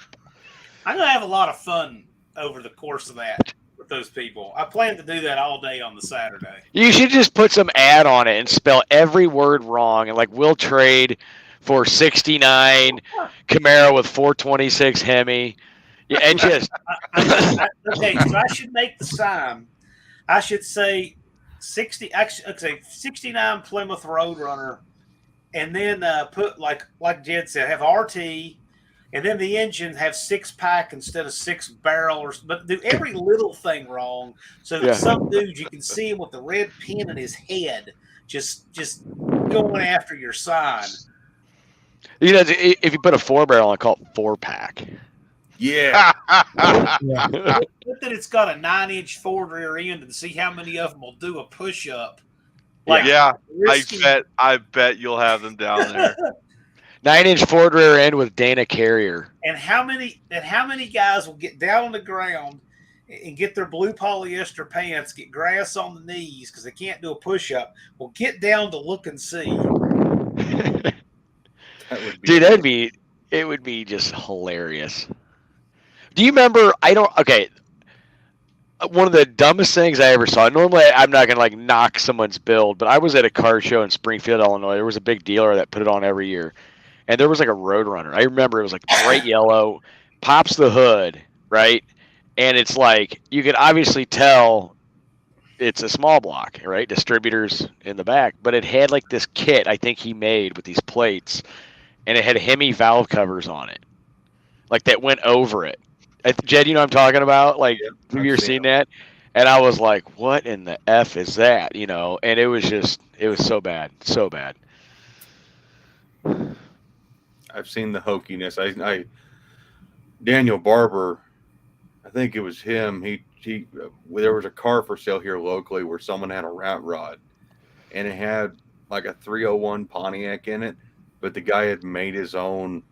But it's like that. He took like 392 Hemi valve covers and just kind of imposed them on top of it, tried to make it look like a Hemi. Oh boy. Yeah. But the valve covers were not like real 392. They were something he homemade. Oh geez. It was the kind of rat rod where he'd have like a pressure cooker for an air cleaner. Oh, or the carburetor air cleaner that looks like Hillborn injection. Have you seen that? That always thrills me. Just absolutely thrills me. Yeah. God. I think they've just overdone it, trying to try so hard to come up with the most janky stuff you can get to coexist on one vehicle, and it just looks terrible. Well, there's an art to rat rods, just like there's an art. To there's good rat rods, and then there are clown cars. Yes. I saw one in Bluefield. It was the stupidest. It's like he took everything that could have been cool. He did it times 75, and it just looked terrible. The only time where you go over the top and it's cool is when you do a van. Well, yeah, I mean, but that's a whole different game. Well, like for instance, this one I saw. I've seen people use license plates to do patches and sheet metal before. I've seen it, and I've seen it honest. This guy made a whole set of floor pans out of license plates, overlapped with these nice head fasteners, and it just looked like fish scales and Art Deco, but it didn't. It didn't look like any kind of automotive thing in any era ever. Yeah, and he did all kinds of stuff like that on it. It just didn't look right. Well, and he did the fake patina paint job too, which I hate. Yeah, Look- that is kind of janky. Looking Now, if you back, have a patina truck and you do the door lettering and then patina that, I can give that a pass. But when you fake the patina, it's like, whoa, hey, time out. yeah, if you don't I've do it got just a right, couple of cars that have a nice real patina to them. Yeah. Like 50-year-old paint job that's just nice and surface rust in places and all, and I can live with it. But I can't stand when people try to airbrush that stuff on and then clear it, and it doesn't look real at all. hey Ryan, Yeah. Raker has a question for me, but you can probably answer it before I could. Oh, I Yeah, forgot. you have an 8 1/4 in your dart. You do not have an 8 3/4. I figured that. Yeah. I mean, there's a small chance you do, but I would highly doubt it. It should be a 7 1/4 if it's a 68. It's a V8 car, so I would assume It 8 should be a 7 but 1/4. it could be 7 1/4. I could be wrong. Well, someone would have had to have put an 8 1/4 in it. They didn't have an 8 1/4 in 68. Oh, maybe. Well, I it was on the missed road something up until 92, according to the license plate. So a lot could happen. Yeah, it could have a Dana under it. Or could have a 9-inch. Yeah, that's what I was Yeah. thinking. I was So I'm thinking a pretty GM sure, 12 Ken, volt. that those pedals you got, I'm pretty sure those are B body. Yeah. Yeah, I was talking Ryan, to Ken about that. Yeah, Ryan says he got some A bodies that he would swap with me. So I'm gonna send him the same video I sent you so we can see him beforehand. And but yeah, Yeah. I appreciate you taking a look at him because I didn't know. So I'm 95% positive. The video kind of came through kind of grainy. yeah, text I sent it to Brian on Facebook. I was like, hey, forward this to Jed for me, and then he doesn't check his Facebook. It seems like so. I was like, all right, I'll just text it to him. And then yeah, the text always compresses it and makes it You look could have like just took a There- picture of 'em. There are 3 different kinds of B body pedals. The 68, or no, the 66, excuse me, through, unless it's early, but the ones I'm talking about, there's 66 through 70, there's 71 and 72, and then there's 73 and 74. They're actually different. Oh, this was before I found your Facebook too, when I was looking for Daniel, who I never found. Really? Yeah, I can't find there's a bunch of Daniel Bear Birds or whatever, and I looked through every one of them and I couldn't find them. So I thought you were talking about Peacock. I was like, what? You can find him anywhere. Yeah. Dan Peacock has like 4 Facebook accounts because he keeps getting banned. Oh, yeah, he's got a bunch of backup. It's like his favorite thing to do is to get banned. sometimes you get them 30-day bans. Yeah. I don't think I've ever been banned. That's the right Daniel.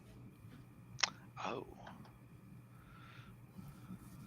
Yeah, see, I can't find. I would have seen that icon and been like, oh, yeah, that's exactly who I'm looking for. But I don't know if he has his settings set where I can't find him or what. I don't know. I think, my Facebook is all set to private just because of the amount of people who send me friend requests. Well, that makes sense. Yeah. Took me a while to get through. I have you on Messenger now, so if I ever need to, so it's fine. So it's all good. A lot of it is I'll add people if they just message me. Right. Most of the time. It's the 300 pending friend requests that people that I don't even have a clue who they are. They could be weird, creepy guys. They could be as weird as me. I was going to say the weird, creepy guys are the ones you're looking for in that 300 group, right? I feel I limit my Facebook to 100 people, friends, tops. Oh, I don't like that many people. At one time, I had 300 or something. Then I went through and cut everybody that I've never talked to. Yeah. Oh, I can't do that because people will get mad at me. I used to keep it below 400, and I had to give up. Ryan, Yeah, I had to give up the number. Oh, yeah. There's so many cool people. I got Raker on there. Mopar Nut made a good point. You're going to have to swap to big bolt pattern, probably, Ken. Yeah. Wow. Well, I mean, it's just easier to find normal stuff. I mean, I've got a set of 4 14-inch small pattern slots. Man, I'm good, man. I'm not. Saturday. I don't want no 14s. Wonder if Tony wants them. He's all about it. I can't find 14-inch tires around here. How wide are they? Just they don't There's exist. 7s. It's I a think wide wheel. before Jim Bennett unfortunately passed away, he was going to connect me with Tony because he thought Tony was going to want those slots. I don't know. He's But- looking for some skinny ones for the front of Plan Z. I know that. Mhm. Oh, skinny slots in general are, Yeah. yeah. Sketchy. Hey, John, what happened to the Miata? Yeah. He just can't find anybody to run it and said he'd part it out. He's going to put the 170 that's in it in the Plan Z. He's going to build something with that 170. Loves that super short stroke 170. Some dude bought the wheels. It didn't have the wheels on it last week. They were already gone. And some other dude is buying the body and the seats. So, All right, well, at least it's going to somebody. That's Yeah. good. It's getting recycled. I heard he had it crushed. I'm like, no, he didn't. There's no way. Well, that's what happens when you try to go outside of the Mopar world. It was still there a week ago. When you try to go outside the Mopar world, it says no. I don't know. Hey, Or it gets really expensive. Dallas said he wanted something to stick that 215 in, like a little 215, a little light Miata. I bet that thing would book it. I had a friend send me a picture of a really clean Skylark with a 340, and it was patinaed out, and interior's kind of haggard, but the body was straight. And I called him late last night, and I said, "Hey, where was that at?" And he's like, "Peoria." And I'm like, "But where?" "Oh, this little used car dealership." I'm like, "What was the name?" "I don't know." I'm like, "Come on, man! There's like 5,000 used car dealers in that town." Hey, Mopar Nut 62. You know what wheels I like on the 69 and down A body? I like the 13s. I like them better. Trailer tires? Trailer wheels, if you ask me. You can still get 13s. You know what's funny is I was in Blacksburg last year. We got this really preppy university town 8 miles from here, and they're like the Prius driving virtue signal, blue recycling tub, everything, all of that stuff, right? Oh yeah. If it's as far that way as you can go, they want it. I was driving through there, and they were having one of those weeks where they pick up stuff they don't normally pick up in the trash. And there was a whole set of new, never been mounted on wheels, 13-inch tires sitting on the curb. They're like 175 something 13, never been on a car, still had the little mold marks on, and they were just put out by the curb. I'm like, done. You'd have to ask me twice. Right. One of them like spring cleaning days or whatever. They're throwing everything. Mopar Nut 62. Like my forearm when I ram it. How about that? You hate everything I do, don't you, Mopar Nut 62? Yeah, Mopar Nut. How about you jump in here? Me both. He's opinionated. I've noticed. Oh man, no, I like the 13s. They're different. They're small. They didn't do it for 70, but the 69 and down all had them, but you don't see them very often. My uncle's got 13s on his 69 Dart. I think it's pretty cool. My mom had a really clean 65 Dart convertible, and it had 13s on it, and they were all rotted out. You know, the tires were when we got the car, and I had a set of 14-inch steel wheels, painted them same color, poverty caps, there had tires, put them on there, and like somebody like right away one time noticed it. Those aren't the factory wheels. It's like, no shit, you know. I'll tell you. Go have a coronary. Mopar Nut says you want 22s on the Duster, Wilburn. Oh God. I'll tell you one that's interesting. I've got 17-inch Magnums. I don't want them. I've been 17-inch Magnums. I've been collecting Mopar wheels since before I had a driver's license. Do you know how many different kinds of rally wheels they made? Most people and don't. steel. Well, they think it's in general. No, probably that's what I'm talking about. So you got big bolt pattern, small bolt pattern, obviously, right? You've got 14 and you got 15, obviously. Well, a lot of people don't realize is a lot of your 14s are 5.5. Mm-hmm. A lot of your 14s are 6, and they changed the stamping of those lips several times. Like JJ. They did in the late 70s had a thicker. The slot wasn't the same shape as it was in the early 70s. They changed it about 3 times. There are some that are dark Probably. argent and some are light argent. Right, that's a 70-71 thing, but they probably made just the stampings about 12 different rally wheels. If you want to collect every one of them. So you really want to mess with somebody who's in the know, you can put 4 different rally wheels on the car and they look the same to anybody who doesn't know. But to There get you are that, sets of those wheels that don't match it, and I can see it because I've seen so many of them. Never say a word, but I'm telling you. but to get that bent out of shape of seeing someone else's car that has the wrong color or whatever, and have it just bend you that out of shape, it's like, what in the fuck is wrong with your life where that's gonna make you mad, Dude. So some people. The colors do bother me a little bit, but well, the neighbor across the street, his name was Bud. Before he moved, he was really cool. He has a shop behind his house. He was the cousin to, funnily enough, Buddy or George, who is the actual guy who lives across the street, and he let Bud live in the house and use the shop to build hot rods. And we got along great. He loved Jezebel, loved all the cars. It was awesome. You know, he'd come over and hang out, and we'd work on shit. I'd go over to his place and help him work on his El Camino or whatever. And then when we got Dad's car, and we started working on it, and he was asking us questions, and we were telling him this one's going to be pretty, and he goes, right on, and he loved that. And we brought the car home after it had been painted, and he loved the R4 bright red paint. And then when he came over and he was looking at it, he's like, what are those holes for? It's like, that's for the vinyl roof. He goes, you're not doing that to that car. I was like, yeah, it's a factory vinyl top car, and we're doing an exact recreation of Dad's high school car. Yeah. So it's got to have a white top. He goes, no, you are not ruining that car with that top. You're going to make it rot out. It's like, it's a factory vinyl roof car. The roof is perfect, and it's better protected now than it was from the factory. He goes, you froze, Jed. Okay, it's not just me. All right. He got his computer amped up about that vinyl top. Oh, people freak out about the craziest stuff. Like I had someone freak out that I'm going to cut a hole in the hood of that Thunderbird. Oh, I froze, bet. didn't I? A little bit, froze. yeah. Oh, I bet. there you are, Jed. Now you're back. Yeah, I don't know where I got left off at. Damn it. You're not Really gonna. mad You about said the you're vinyl not gonna cut up. And it was like right there, like the guy talking about the vinyl top.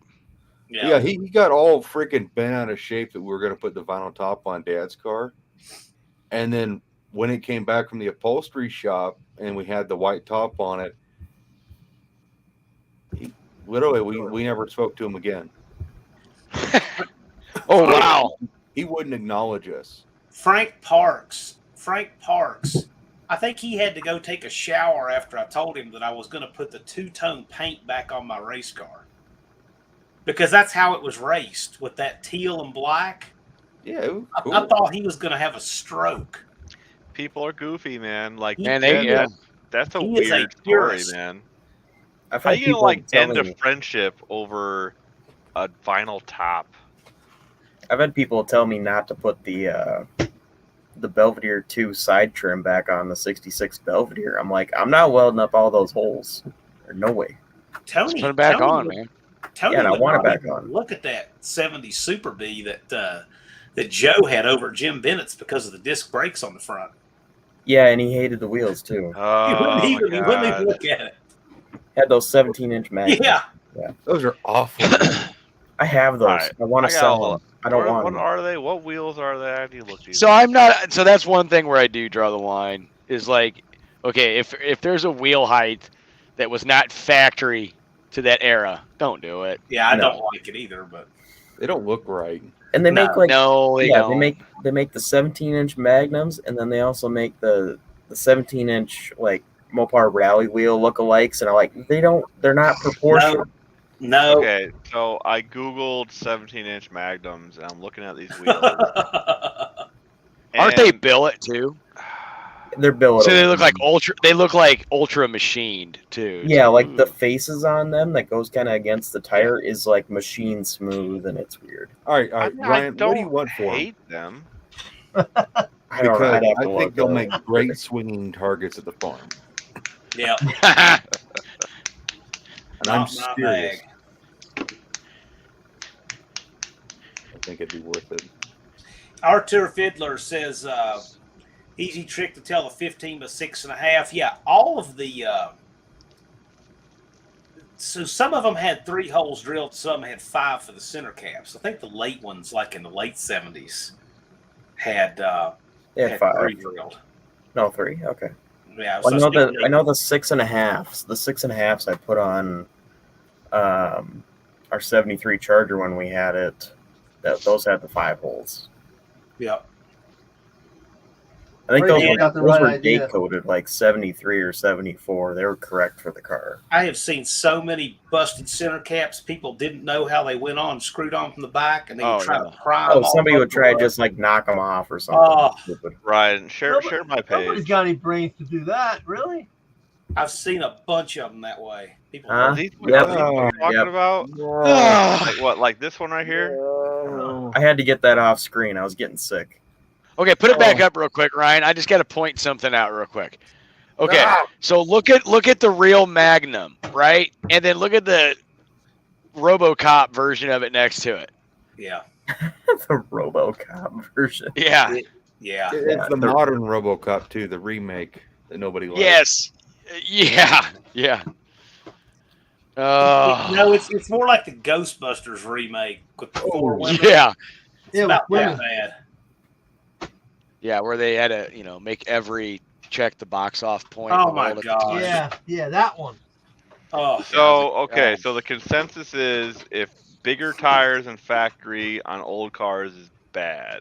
No, it's wheel, not. The tire can be as tall or as Low wide profile. as you want. Sorry. The tire could be as tall or wide as you want, but if it's supposed to be 14 or 15, it stays 14 or 15. So the tire thing is, I wish they still made really good tire, and I know they still repop them, but like some of those old school tires, like some of the 775 by 15s, the profile of the tire, the sidewall back then were so much cooler than today's. Like today's, it's just like all about safety. So It's like gonna if I square put like off. 18s on something, that's bad. If you put 18s I mean, you're doing on something, if you put 18s on something, your chance of having a slash tire goes up. Ah. I think. But Ken's tall, so he needs a tall wheel. I know, like it'll look weird if like the tire isn't proportioned. Ken's to me. tall. He's not going to fit in a 68 Dart. Yeah, he will. No, his 68 Dart needs a spindle mount magnesiums in the front with like Well, a Raider style. I'll just take funny the car back wheel in the seat back. out. I'll just take the front seat out and sit in the back seat. Right there we go. Problem solved. Like a custom seat, custom rails. You'll just sit on a Yeah, see stool that. that's sitting on the 4-pan. Yeah, milk crate. We'll get a milk, milk box. I gotta I think the apologize. milk crate is taller. I gotta apologize to 25 by 30 garage because Jezebel has 4 different headlights, all different branded, all different vintages. Yeah. And I'm not changing them because the same 4 headlights that were in the car when I first brought it home from the junkyard. All right, Jed. Which one is the Sylvania? Don't fucking remember. One of them legitimately has a sticker in the middle of it with like Sylvania or whatever. Yeah. And it's the one that stands out the most. And I love when people are like, you gotta replace those and make them all match. It's like, yeah. You know what you do when they say that? You say yes, and I'll replace them all with blue LED. Jed, I keep on forgetting to show you this. Halos. I picked this up for nothing. Oh, that's Dude. cool. That's is really cool. That shit. is cool. Yeah, this was gonna go in the trash of all things. It's got Man. it's got the 8 plugs. They're the 34 Ps. It's got a condenser. I mean, look at that shit, dude. That is so cool. That is It was actually gonna go in the I've never seen garbage. that before. Yeah, it was gonna go in the garbage. What can go in my trash Shelf. can? That's way cooler than my NOS factory lug nuts. Artur Fiddler. High five, man. I agree. I don't know. I mean, I've got 15s on my 66 Dart, only on the back though. The fronts are 14 because it's still small bolt pattern. Yeah. I mean, the car's a freaking cartoon version of itself, so I mean, it sits like this, and I like it. See, That thing looks even more funky in person. It is funky. I miss when trucks had the big tires. They had mud tires with Yes. the big cleats and the big sidewalls, and it just looked Like so show much tires. better.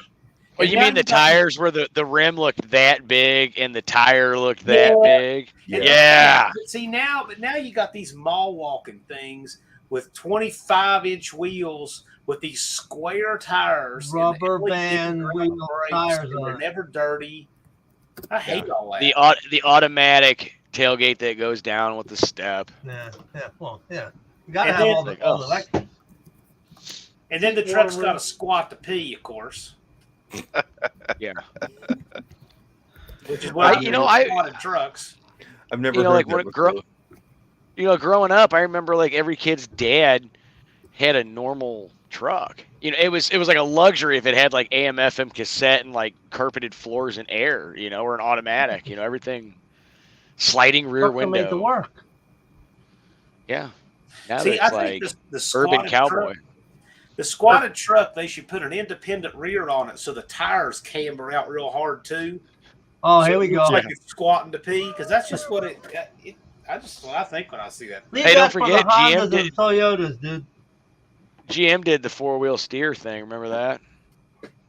They're still trying to do that. Yeah, they are. They That's got right. that like those Hummers or whatever that like crab walk now. And I see commercials for those. And I'm like, huh?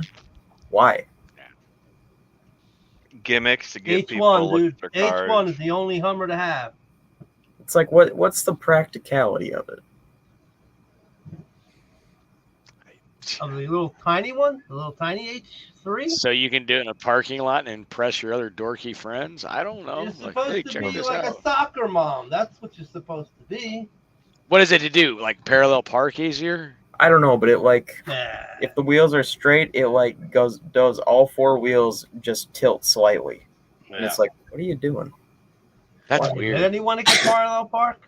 Have That you, sounds do you like know a anybody nightmare. that can parallel park? It's like that's definitely going to be easy. That's to kind of fun. service. It's kind of funny you say that, Mopar Nut. I was going to my son's track meet on Saturday, and of course I was probably the last parent to get there.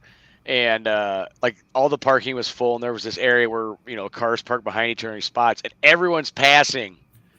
I'm like, oh, what is that? And I like pull up in there. I was like, oh, there's a spot right there, and I just parallel parked. Like nobody was even trying it. Yep. I actually parallel parked last week with a trailer on the back. That was fun. That sounds interesting. Packed that thing into 3 spaces, and I got right in there. Jeff, you got a question about the body behind see the that. Archer? Yeah, I was gonna say I just answered him there, but I didn't know if you want to actually explain it. Yeah, that's the just as Jed said, it's the Mr. Norm Supercharger Cordoba funny car body. It's rough, but Yep. it's here. Cool. I want to go to your place, Jeff, just so I can rub myself on it, coat myself in butter, and just slide up and down. On a Oh, Cordova, man, like- you're gonna rub yourself on a Cordova. Oh, I want to see that. Hey, you know You what? That'd be really? a great short. I Do mean, you can see it's wanna rough. see There's that? Junk I want missing to- out. Just for the just so I can throw up, but that's okay. It's gonna be more than throwing up. It's gonna be extreme nightmares. You're gonna have to go to therapy, and then your therapist is gonna have to go to their own therapist just for Yeah. what they heard. I don't believe in therapy. I only believe in the pedal, the one pedal that I have. That's it. That's therapy. Put the hammer down. You're getting all That's that. it. There ain't no therapist. The therapy hour with Mopar Nut. Oh, Yeah, switch yeah, Mopar Nut. that'll be Become a good. therapist. You're like the mobile Grow the therapist. fuck Just up. That's what you're gonna hear from me. Grow the fuck up. throw him in the car and just put the hammer down. Yeah, My Mopar son learned Nut. how to drive when he was Just 7. So what the hell? Mopar Nut. Build a model car, you'll calm down. No, Hey, that is actually good. I never calmed down. Good I question haven't been there, able to build Jeff. a car. Can't build anything. Where's the rest of the funny car? It's up in Chicago. Oh, It's not the it- same chassis. it- The chassis been long gone, but we got another chassis. So Oh, man. What did it have for It an was engine? turned You into a know what it sand- had for an engine? yeah, it was a 426 Hemi. Okay, cool. It wasn't one of the. Well, there was a couple different ones.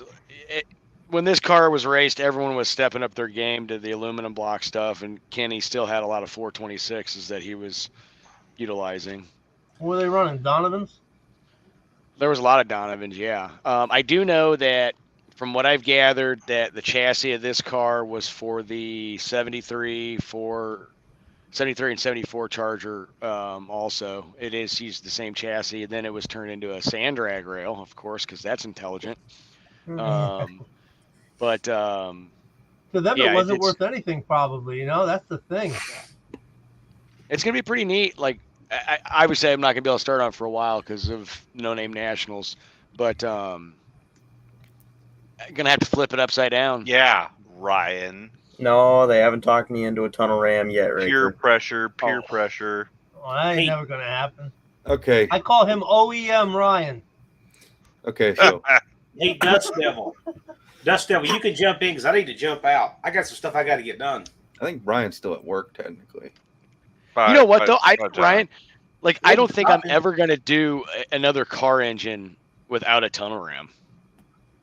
Tunnel rams rule. They're super cool, dude. Like, Drop me down from 8 miles per gallon to like 6. It's miles per gallon. Well, you're home. It's You're miles never per going gallon. anywhere. 8 gallons Remember, per you're mile. home. put a road gear in it, put an overdrive on it. You'll be fine. Put a 245 in it.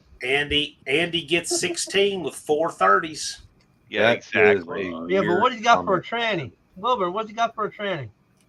He's got a C4. The truck weighs 4,080 pounds, a 4,500 stall converter. Yeah, that is right. He's running a C4. I don't believe how that C4 survived. Banana.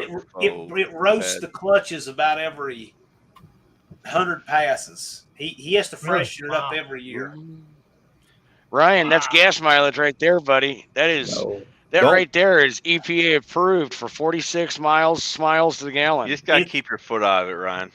That C4 is a fully rollerized dynamic with good planetaries and guts in it. That's the only reason it takes the shock. But it probably won't live behind what he's going to put it in now. So what do you think he's going? C6? No, he's probably going to do a TH400, if I had to guess. Although TH400. Oh, man. I would say he's going to put the C4 back together because when I was down there, the C4 was in a million pieces. He's probably going to freshen it up, put it back together, stick it back in the truck just to shake it down. But it may show up. It probably will show up at No Name Nationals with TH400 in. Oh, I swear, them TH400 are just, oh man, they're just built like tanks. Oh yeah. I like my C6 and a Ford. I mean, you can have one of 200,000 miles on it, and it just. I told Andy, I said, get you an Ultra Bell. Let's put a 727 in it. Oh, here we go. I said, I'll do a 727 for it. We'll use a drum from the 48 RE.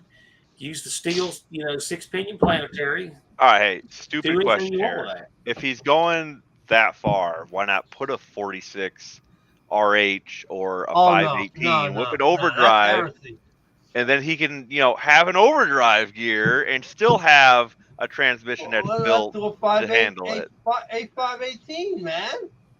And keep it Mopar. Dust Devil, that number is 143. And by the way, a 46 RH is a 518. It's the more modern version from 89. Yeah, it's the more modern version. Yeah. I'm actually looking for an 89 to 94 46 RH. Oh yeah, love to find one. Yes, we'll put that in the van. They're hard to find. They're hard to find, the hydraulic ones. Yeah. 518 is a 904 with an extra gear. It's I don't know about that. Speed. No, the 518 is a 7. He's talking about right.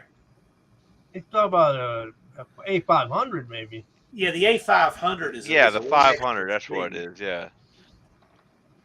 No, you can get up to a 6-pinion planetary for those things. That diesel stuff is stout. Exactly. Oh, yeah. That's why there's so many hard parts for them, because of the diesels. Yeah.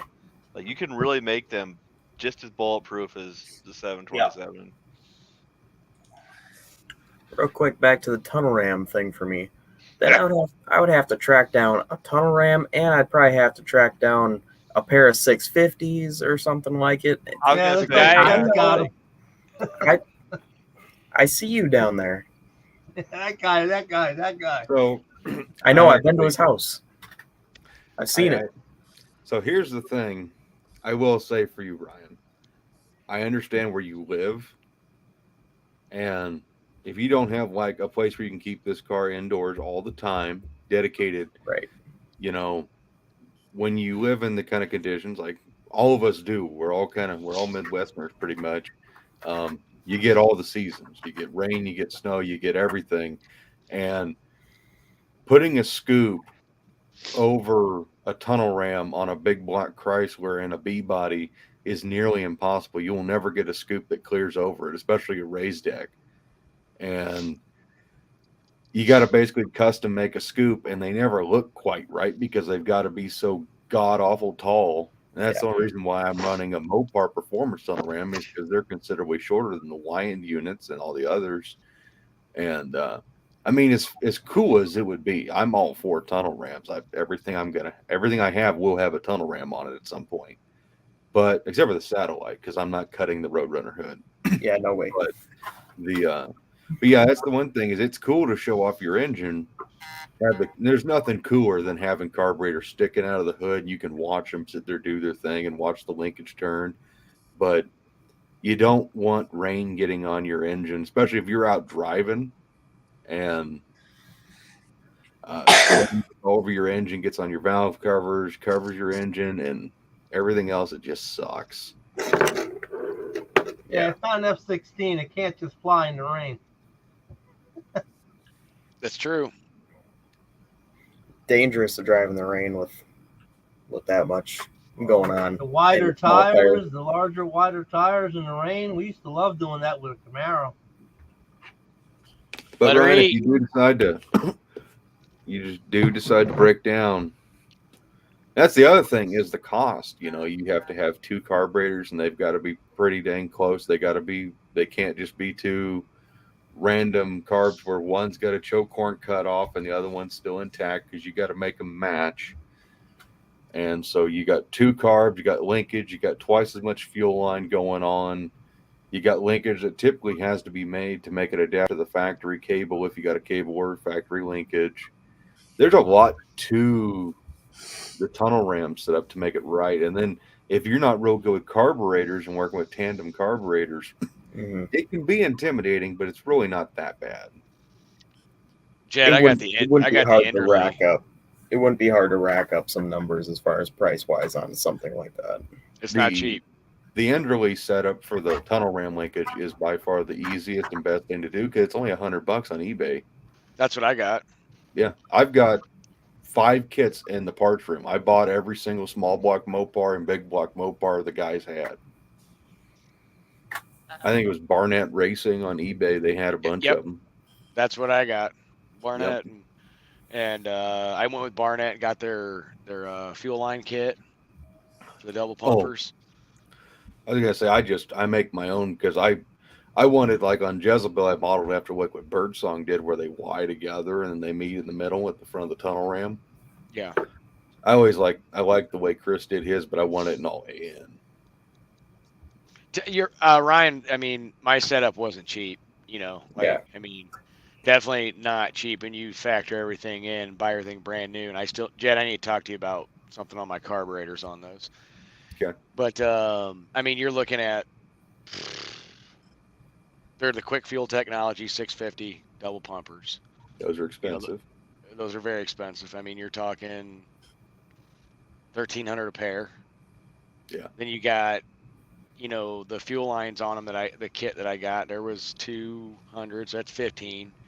The intake was 5. There's 2. Then you got everything else. I mean, you're a complete setup down there. You're probably looking at close to $2,400 new. Yeah, I mean, and if you were to find carbs and do them yourself and everything, and just swap meet your way through it, it'd be hard to do it. You're still going to have a lot of money in it. You know, that's like when I do this 383 build, I'm like asking anybody, I need a Mopar tunnel ram for a B-bomb. I'm just gonna end up taking that intake off Redbeard's and dad matching it. Yeah, Daniel's dad, Ed, he has a single 4 Yes. low deck, and you can get a dual quad top for it pretty He easy. messaged me about it, and because I said something on a live somewhere about that I was looking for one, and I was honest with him. I told him I really appreciate it, but like I need to get some more parts before I get the tunnel ram. But so yeah, if he has it, man, I can get you his email that he's sent to me, and you can pick it up off of him because gave me a good price. I'm not gonna lie. Like Jed said, this needs a top. If you want to put duals on it, so. It's got to be duals. You don't run a tunnel ram single. That's the wrong move. Not only does it look Yeah. stupid, but you actually does Yeah, look- I've never yeah, understood that. It looks dumb for sure. For the time Distribution being, I'm gotta happy be with more what I on it. have. I'm probably gonna end up taking the intake that's on it off and always trying to get the ports to match to the heads better and try to do some cleanup inside, see if I can get a little bit more out of it. So- I'm not worried about getting more out of it, but I'm also not gonna probably just leave that huge port mismatch the way it is. So I just did a bunch of port matching on mine, and like cleanup. Andy Wood and and David Vizard had some videos on that.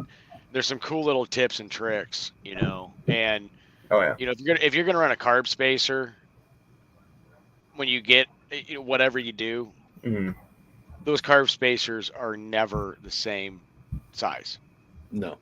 No. And I spent a lot of time grinding to get that in there. Then you round it, for flow.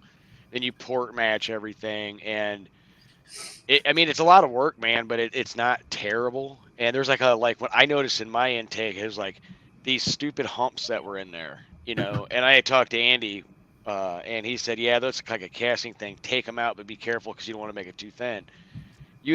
I took out so much metal in there just to get it to flow right. Hey, At least it's Jeff, aluminum. Jeff, Yeah. Heavens Mopar said he sent you an email. He wants to know if you got it. I did. If it's one on the weekend, yes. Check your email, Heavens. And I will say this, so Jeff, you talked about price on tunnel ram. Yeah. So obviously when you're buying everything new, so like so on the budget side of things, so like Jezebel's setup, of course, it's not a great example because those are Ultra XPs, and I bought those used they were $400 a piece. But if you were really grassrooting it and trying to do it as cheap as possible, if we're talking 440 Mopar tunnel ram, the best deal you're probably going to find, unless you find someone who just doesn't know what they got, is probably about $300, and that would be a lucky. That's like you buy it right there. You don't even think about it. Now, of course, with shipping, you basically just go ahead and tack on, depending on where it's coming from, basically tack on $75. What's going to cost ship that thing anymore? Yeah. But if you can pick it up local, we'll call that $300 on a lucky day. Right. 2-core 650 or 750 carbs from me would be like $200 to $250 a piece, and then the Enderley linkage is about $100. And then the like my fuel line setup I do, it's literally like $230 from Jegs, all the lines mapped out, and that goes to the base of the tunnel ram, and then a -8 line goes to your fuel pump with an adapter fitting. But it's all -6 to the carburetors because -6 is 3/8 line, which is plenty big to the carburetors, and -8 is freaking ½ inch, which is way plenty big.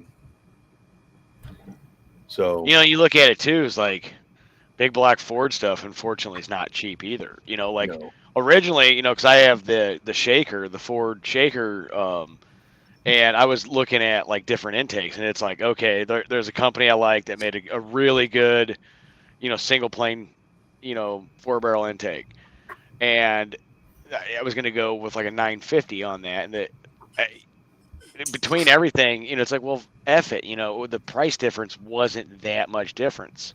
So I decided, screw it, I'm just going to go tunnel ram. Yeah, big block Ford stuff. I did not know what I was getting myself into when it came to certain things. It was damn expensive. And on as far as the 950 goes, so I know the big deal is you always make more power supposedly with a single 4, and there's probably truth to that. I'm not going to deny that. But when you look at it, it's like a 6-pack versus a dual quad setup.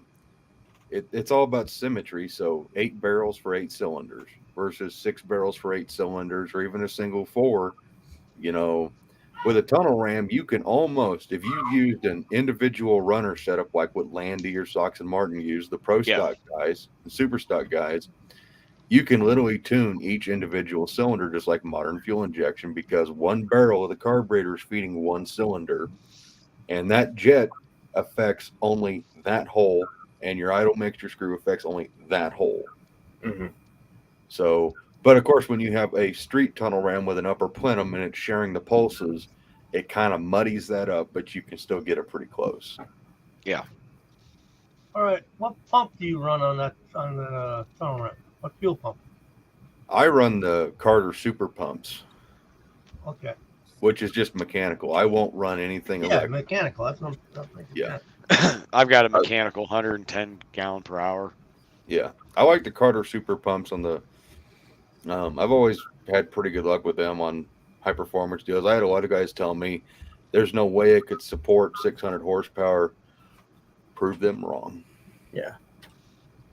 I was just going to say I am going to shut down the stream. You guys can stay on and everything. But I am going to shut it down here. Everybody in the comments, thank you guys for watching and all that stuff. Goodbye to everybody watching in the comments, but you guys stay on and continue talking and whatever. So I'm gonna go work on some shit. Me too. Yeah, it's pushing 12:30 here. I should probably Yeah. go to bed. I'm excited to get these dialed in. That's nice. I like that. Oh.